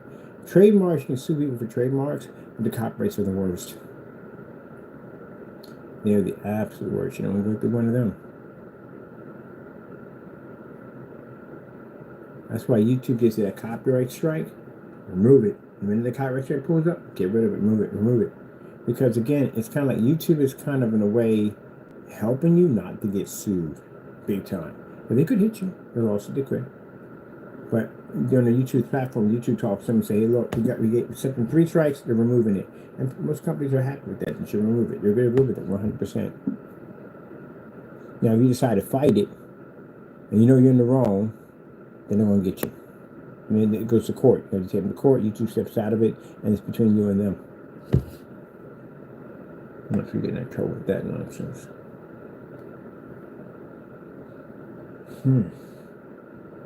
Try to warn you. Did we not listen? We did not. Now we're gonna go change our new company.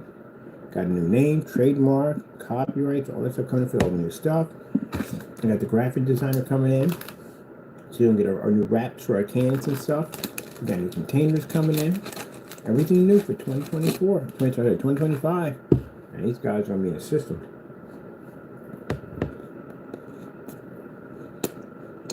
I got 3 fresh photos, 4 fresh photos using my face without my permission. So I was going to take it to small claims because it's 12 grand. They advised me not to. You can take it to civil court, and we can get 100,000 or more out of them. The guy said, you sue them for 100 grand. And then you go back and you sue them again for the other pictures. You do it one by one. Make them learn. When people don't like you, man, when you do stuff like that, they don't like you. And your photos are miles thick. With all this stuff you've been doing, they don't like you. And I advised me to do. That's what I'm going to do. I'm going to file civil court. I'll sue you for $100,000. And you sit there and laugh and say, I don't have it. It don't make a difference to me. Your credit's gone. The minute that goes through, if you don't show up, you're done. And what the guy said, you're done. So, when you show up, you're going to be sued either way. It doesn't make a difference. But yeah, you want to check your banking account, it's going to show that it's locked. You freeze your banking account, your cards, all that stuff, all locked. Everything. The money's going to be transferred to us. And that's what the debt collectors do. They come and do all that damage. And later on, you get a knock at the door. I see some people sitting on your porch with the sheriff's department. They're there to protect the collectors. And collectors going to come with a big old truck and they'll take your stuff. So it equals up to what you owe me. So, probably got 100 grand laying around. Whoa, actually more than that. We got, how many times do you use my face? 1, 2, 3, a couple times the fresh ones that came through. So about 3 of them, so about 300 grand you're going to owe me. And my sister wants her money. So, you know, she's going to sue you for doxing her address. So she's going to get about $100,000. And the people in the building, because you had no business posting their building without their permission, they're going to sue you and you're going to want jail time.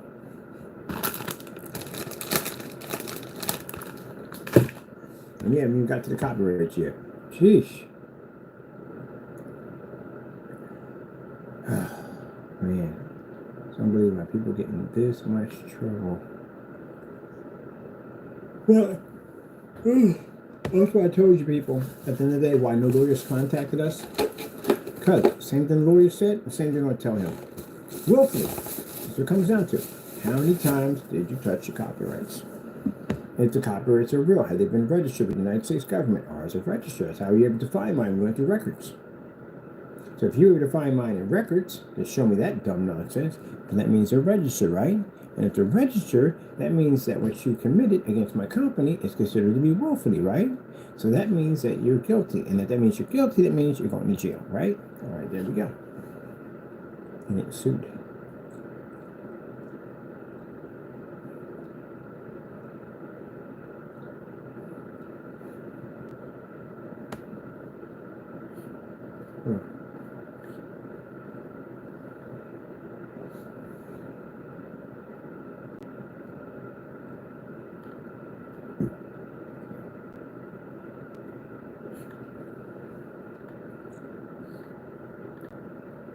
Someone posting your face on social media without your permission.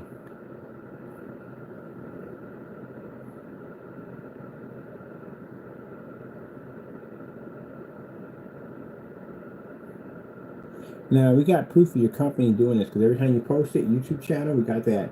And YouTube channel is connected to your business because they both have the same similar name. And your company did this directly on your website. Oh, my goodness. You got rid of the website, but it's not going to help him. He's still going to get hit with it. Posting without consent. Yeah. California has heavier restriction laws on this one. That's why I got to make a trip down to California for this one, especially. Right here. On this one, holding defendant without consent to the other party. Yeah. California laws on defamation.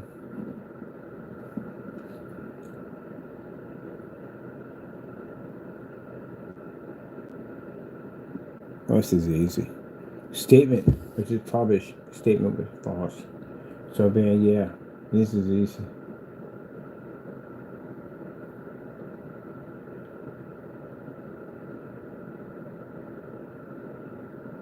Gee whiz, man. You're screwed on. I feel sorry for you, in a way. You're really badly messed up. You're messed up. There's so much stuff we're going to get into it. Oh, my goodness. California state law for cyberstalking. Penal Code 646.9. Remember that? Penal Code 653.2, and we got 646.9.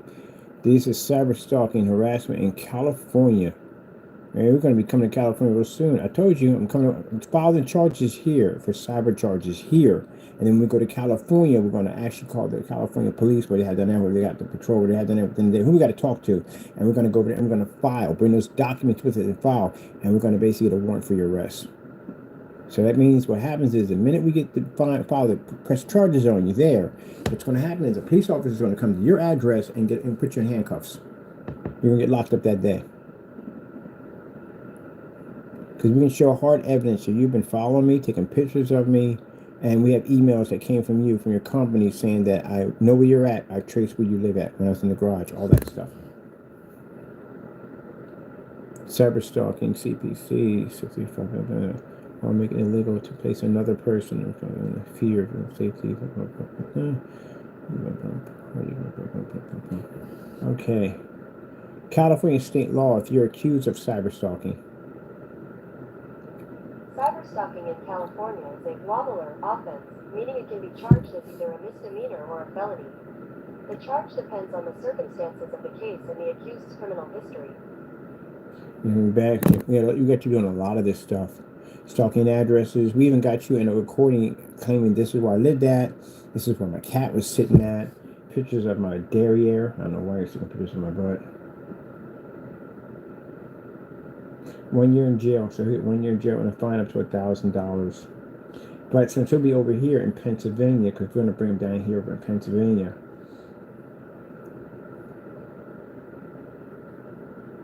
Oh, we gotta file charges tomorrow. I forgot. We got some other charges that we just found. We gotta file them. They're within statute of limitations. We have to get them. Some of the stuff he was doing, we found other stuff we found documents of him doing stuff. We gotta take it down. We gotta get all these charges put up. So roughly together, he's looking at somewhere between 20 to 30 charges we have him already documented.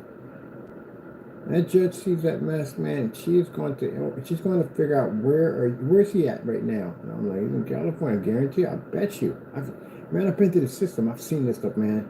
When you got to go through there, they have you sitting in a freaking chain gang thing, and you're watching other people's cases go down while you're in there watching your case about to come up. And you're seeing all kinds of stuff at the end of the day. You're thinking, gee, at least I didn't do that at the end of the day. Like, it can't be that bad for me. Yeah, you get to watch other people go through crap at the end of the day while you're about to go through crap. Man.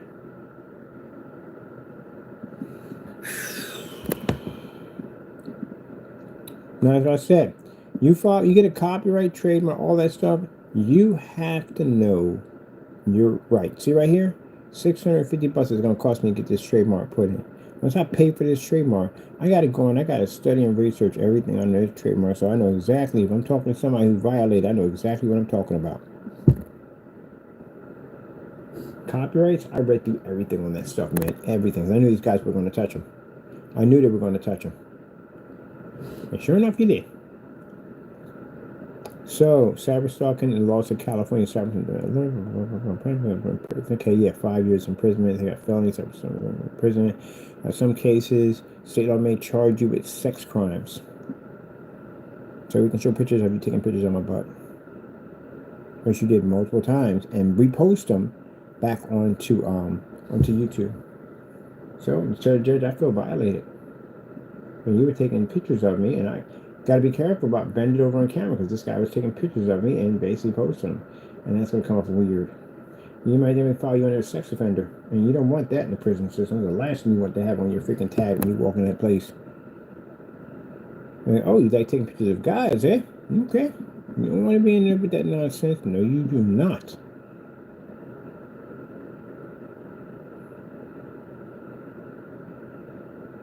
Jeez, man, these fines are brutal.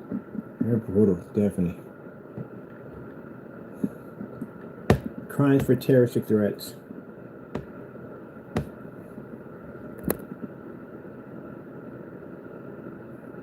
So you have terrorist threat charges, the dead or alive poster you took on my face. We filed a separate charge of terroristic threats where you basically put my face out in public asking for a dead or alive on a dead or alive poster.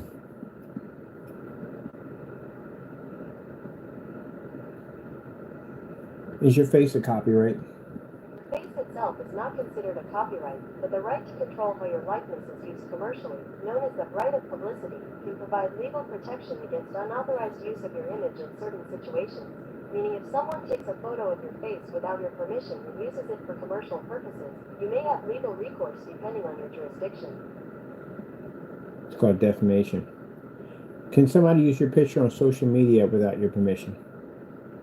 According to Fine Law, the Copyright Act of 1976, which is the main copyright law in the United States, Still copyright. Copyright owners. Unless the content is in the public domain, someone who posts it without permission and/or attribution may be liable for copyright infringement. See, AI is kind of interesting because AI doesn't understand old laws. AI understands new laws. So under new laws, old laws still exist. AI is not an attorney at the end of the day, neither am I. But here's the thing, AI only skims the light areas of what it knows, but it doesn't know the deep roots of it all. When you get to court, you'll understand the deep roots of law because it would dig things up on you that you didn't even think laws were even freaking possible. Like, that's actually a real law. Like, yeah, apparently it's still a real law and it's still active. Yeah, they would dig things up on you. So technically, yeah, your face is considered to be a copyright. And the bottom line, if someone posted it without permission, you basically can file for liability for copyright infringement. Yep. The only thing lawyers do, all lawyers, they know the law, everything. And they can go back to old laws and come back and say, wait a minute, this is a real law. Like, yeah, they can use an old law to their advantage to win a case at the end of the day. So you're in there battling with lawyers. That's how lawyers are interesting, how they all have all this knowledge about the law, and they're battling back and forth with another lawyer about which one is right and which one basically has the better chance of proving this theory, you may have the possibility of winning. But then again, it depends on how much evidence is on the person too. So yeah, you gotta get permission for that by that boy. Unless you made it public domain, which means if you're on a video, like say I'm on a video, right? And if I'm on a picture video walking around, right, and you take my video and you post it somewhere else, of me walking around, and you don't do anything to it, you haven't tampered with it, you haven't put anything over top of the name, calling me a scammer, and what you haven't done any of that, you can do that. You can take someone's video and put it there, as long as you don't basically say you're a scammer, unless you're actually doing and committing these acts, as we have him doing and committing acts as a scammer. Now, say, like I said, someone's out there surfboarding, and you take a picture of them they're surfboarding, you take their video and you post it on some site like best surfboarders, top surfboarders, and end up on this page, these top surfboarders, even though they never gave you that permission. They really can't do anything about it because they're still to be public domain. Now, say if you basically put up there, this particular surfboarder was a child pedophile when you put up there at the end of the day, or you say this particular surfboarder was a hater of blacks or Jews or something like that, now you're in trouble. You're in a lot of trouble. Because you can't do that at all, period. And what he did was drawing the hair on me and all that nonsense, and the other nonsense of calling me a scammer, a rip-off artist, and putting my face on it. Yeah, that got you. It got you sued multiple times. There's a story of a broke man named Jamie, and he was living in a prison cell of his own. Yeah, you're about to go there, buddy. No, I'm not joking with you. It is bad. And mind you, I'm in a building full of attorneys all day. All day. And I told them about this story. They were freaking dumbfounded over it. They didn't think there was anyone out there humanly that stupid to do anything that dumb. But hearing, lo and behold, is Jamie. None of them, not one of them could say, well, he is a possibility he could get out. None of them could say this. They said there'd be a better chance if you jumped out of a plane. You would have a better chance of surviving that at 30,000 feet than what you're about to go through in the next couple of months. You know how bad that is? When somebody says you could jump out of an airplane, you would have a better chance of survival at 30,000 feet and smacking into the earth than basically what you're about to go through in a courtroom.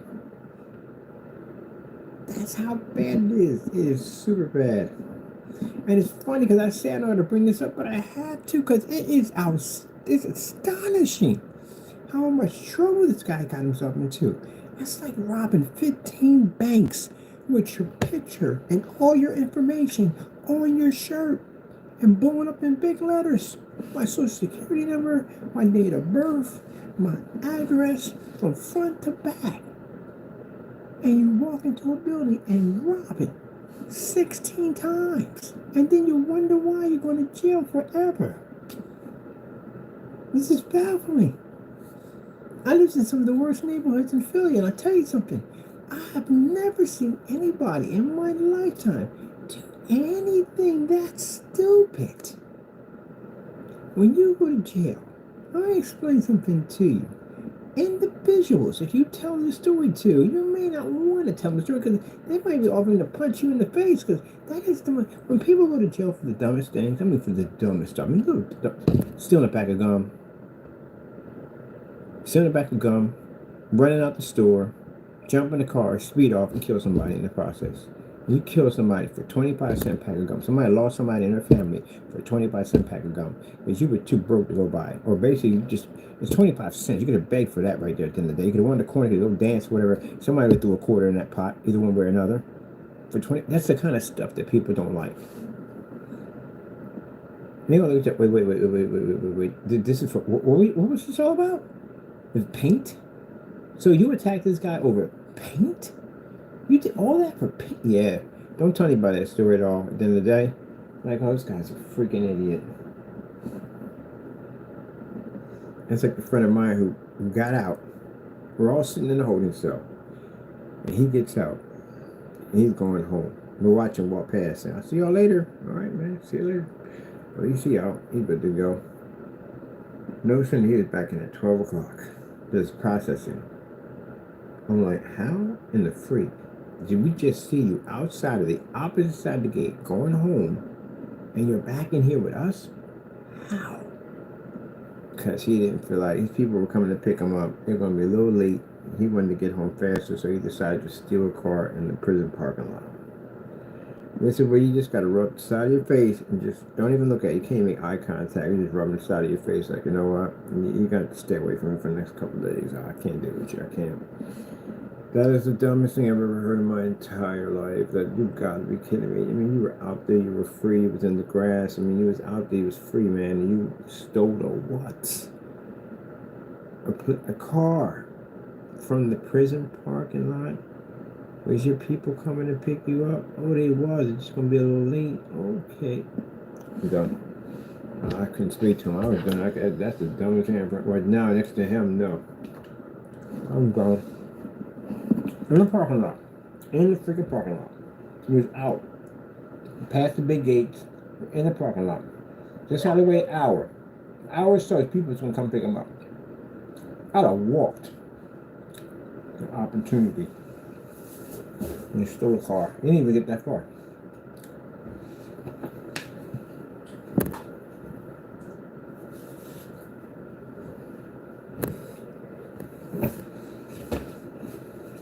So, I didn't take long. I got in the yard, somebody walked and punched him right in the face. Stupid, you know? Because you got people there right now trying to get out of there. They're trying to get out of the situation. They're trying to get a chance. Some of them can't even get the parole, so they're getting turned down. And you mean to tell me you was already out there, you was free? And you didn't walk, you decided to take a car, okay. Sucker punched him in the face. Ungrateful. Ungrateful, definitely ungrateful. You had the opportunity to go home, see your family, all that. Yeah, people get, what's the word for it? They get emotional about that kind of stuff. Home, you go home. Hang out at night, hang out with your boys, and you get to have cheesesteaks and home beef and stuff, and go see your girlfriend, your wife, or whatever, and you decide that you don't want to wait an hour, you just want to hotwire a car right in the parking lot of a prison and end up right behind the cars again. And mind you, this is a guy who complained just about every freaking day about he can't wait till he get out. That's why nobody can deal with him. I couldn't deal with him.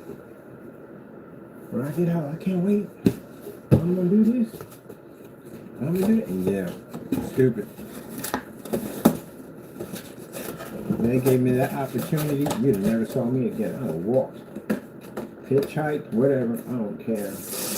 Swam. I don't give a darn. I did whatever. I'm doing that dumb nonsense. It's this idea for this PC just in my head. I know my brain basically just goes in different directions. Yeah, but mind you, I got to go in tomorrow. I got to file this stuff tomorrow. I got to file these charges tomorrow. Then the lawsuit's going through tomorrow, so I'm getting everything ready. So yeah, I got to go and file everything. So this is why I'm in here trying to. I'm not. There's no more mercy at the end of the day. We can't give you anything at the end of the day. Just letting you know what's going to happen. But yeah, like I said, if you went to any lawyer, I don't care who it is, any lawyer, where sat there and told me the same thing that guy just told you. Willfully is really bad. It's really, really, really bad. That's what it's really bad. I want one of them sling cases. The sling cases. The sling. In the middle. I went to sling case. I went to build a different case. Oh, no. Anyway. Yeah. Willfully. Not the word you want to hear. Trust me. And how I know about willfully? Oh, it came up in my case. 30 times. It came up in my case. Willfully came up in my case 30 times. It is not what you want. Trust me. You don't want that coming up. Because that means that whatever you did it without conscience, and you did it without mercy, and you didn't think twice about it. Much like almost up there with premeditated, which is bad. And that mine came up willfully multiple times, so I know from the door from first-hand experience what that willfully stands for. I didn't do it willfully, I probably would have gotten 10 years, which I did get anyway. I got the 10 years anyway, but I would have got the 10 to 15, right? But because I knew 100% what I was doing and I did it willfully, it jumped to 40 to 80. Well, that's not something you want to hear, is it? 40 to 80 years? Whew, long time. Which means I'm 56 right now. I would be right about this time I'd be getting out. Yep. So that's where you don't want to hear in court. But I heard willfully for the first time, I was like, what the freak is willfully? And my lawyer leaned over to me and said, oh, yeah, so that means you intentionally knew 100% what you were doing. Yep. And I was like, so how bad is it? He said, well, roughly, you can get 40 to 50 years from what he just said. And I was like, you gotta be freaking kidding me. I shot right out when he said that. You gotta be right. 40, 80 years? Oh, wait a minute. You gotta be crazy. I can't do 40, 80 years. That's my life at the end of the day. I'm telling my life.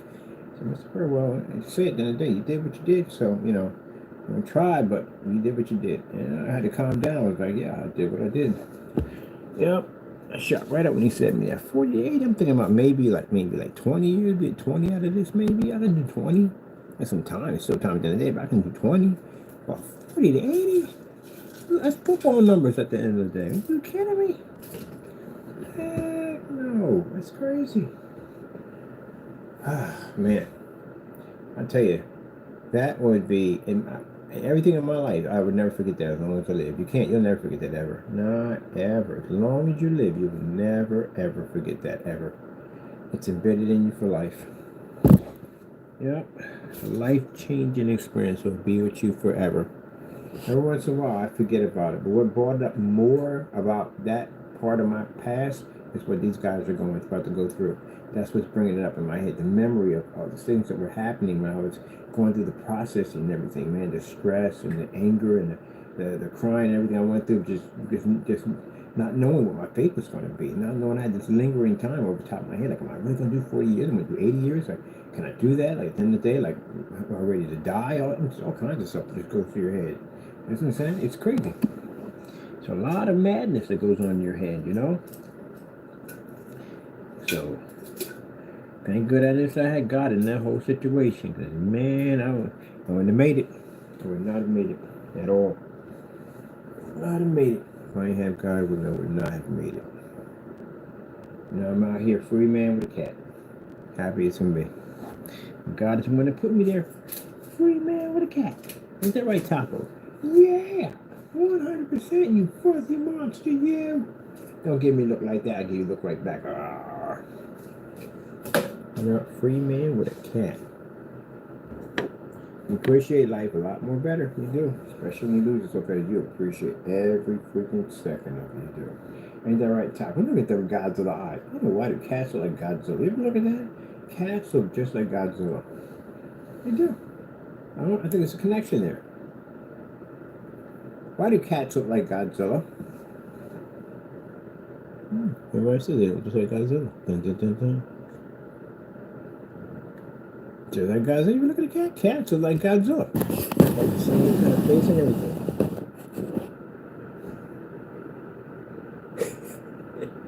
It's like candy. I'm a big Godzilla fan. I'm trying to lick him. I'm like, cat taco. Taco.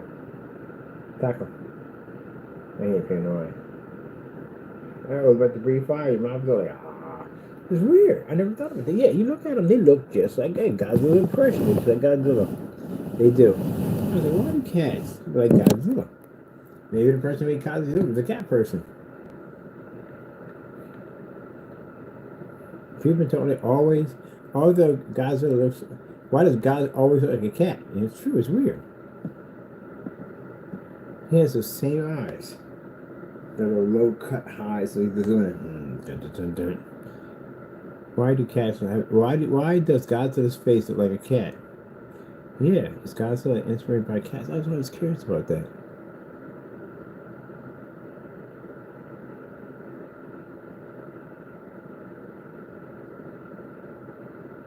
Yeah, it was. Yeah, he was just like a cat. I swear, it's funny, I don't know what. But you didn't think about that, did you? Godzilla owners, did you know? I'm trying to figure out the reinforcements on something. I mean, reinforcement, the PC cases. I'm really getting into these cardboard cases. I really do enjoy making them. So I got this really weird idea for one. I'm already working on rounded corners. So the guy on my channel, not a channel, but on my on the forum site, rounded corners. So we have. That's why we did the homework. So my homework is to take a box and turn these corners around. So we round them out, and then basically they put wood putty in them. There's wood putty, and they smooth it all out. It is freaking cool how they do it. But we're going to do ours.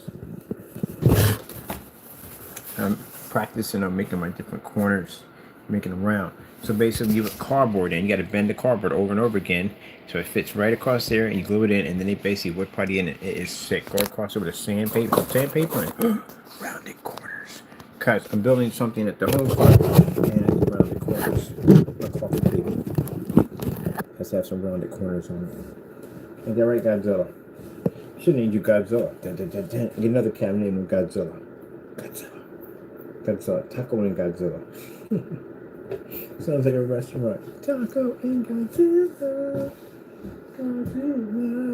Godzilla. Alright. So yeah, my stuff is already in my head. But I came up with that because, again, I gotta go to court for this mess. You know, right? I gotta take time out of my day for this bull crap. I got other things I want to do besides go to court for a bunch of idiots who do not know how to be adults at the end of the day. But I kept telling the other one over and over again. He kept posting her stuff. They kept moving and I kept posting it. And I said, hey buddy, you're under the act of willfully. Now you know what it is. And I guarantee you, 100%, you did talk to a lawyer. I know you did. And I guarantee he asked you, he told you the copyrights were real. And what he's going to ask you next is, how many times did you touch my stuff? And he said, hey, look, if you did it, because everybody knows about willfully. And if you did it, did you do it more than 2 times? I said, well, Mr. Fernando, let me tell you something. You're going to go to jail for a long time. And you're going to have to pay some fines, and he's going to sue you. Where's my knife at? Hooah. Hooah. You did a hooah with me? You just did a hooah with me. Alright, I'm going to just want a separate build. I'm going to take my fan out too and get that done too. The fan done. The fan's going to have to be done. I'm going to take the whole thing apart and take this out because I want mine colored like this one. Oh, I did attach it inside the tube it's supposed to go through. Got another fan to get behind there, which I forgot that one. But yeah, I'm going to color this up. I want it to be blue to match all this. Oh, and there's the other case over there. That's been cut down. The next, I'm working on that one next. Oh, we got to do the green taco. We got to do the green moss. The green moss, we have to do it. Let's see. So, we'll update the website, everything, put everything in. Oh, I got to change everything on the website. It's a lot of work. We got to get it done. We got to paint this right and get ready for the new projector coming in. So, the goal is to get projectors under $200. Under $200 to get into work on our products. Under $200. So all you 4,000, 5,000 projectors out there, how dare you? But it's not your fault. You didn't know. Trust me, you didn't know. If you knew much stuff exists, you wouldn't have to spend that money for that projector. Why would you? For contrast, you're not going to need it. Color levels, again, not going to need it. You're stuck in an ambient light controlled environment, yeah, you're not going to need it. What else you got? Calibrate? We don't even do that. You don't need that either. Anything else? Nothing else? Okay, there you go. Where's my knife? I want to cut this. I want to put my design in. That Jiminy Crickets. Where we got buck knife at? Taco, you got my buck knife?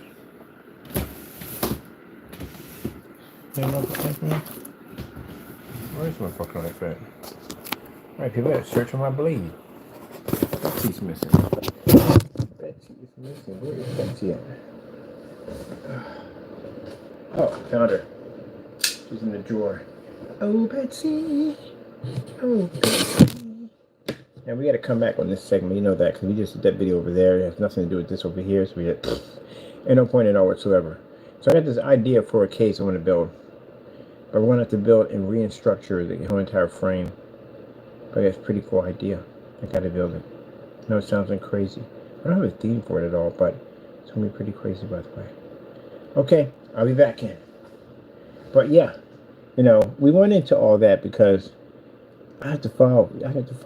This year. We got to file against these guys, and we have to literally. It's going to be willfully. That is not good at all. It's the worst of the worst.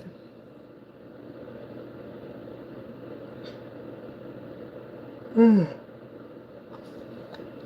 if you apologize and say I'm sorry, we can't help you because we gave you all the time in the world to get it done, to take care of mind your own business, and you wouldn't do it. So we don't got a choice. Especially Jamie when he just posted my pictures like that.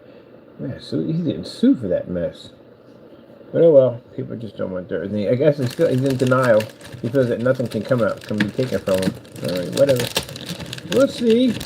We'll definitely see. And by the way, that is your landlord, by the way. Tell him I said hello. Tell him I don't have so many process servers hit that front door. He's going to think it's a protest going on in front of that place when I get done with that place. So yeah, we are going to send process server after process server after process server after process server after process server after process server. I plan to hit that building as much as I possibly can.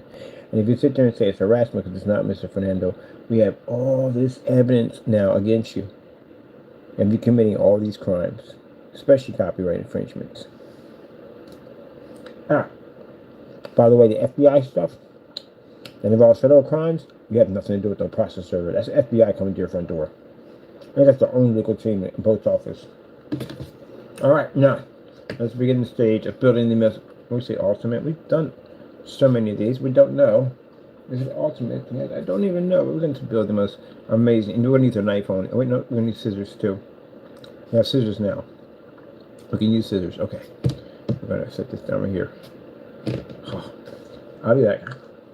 The process of turning this into this. What is the thing we're going to use this anyway? We built this. I have no idea what we're going to do. I'll figure it out. Gotta go.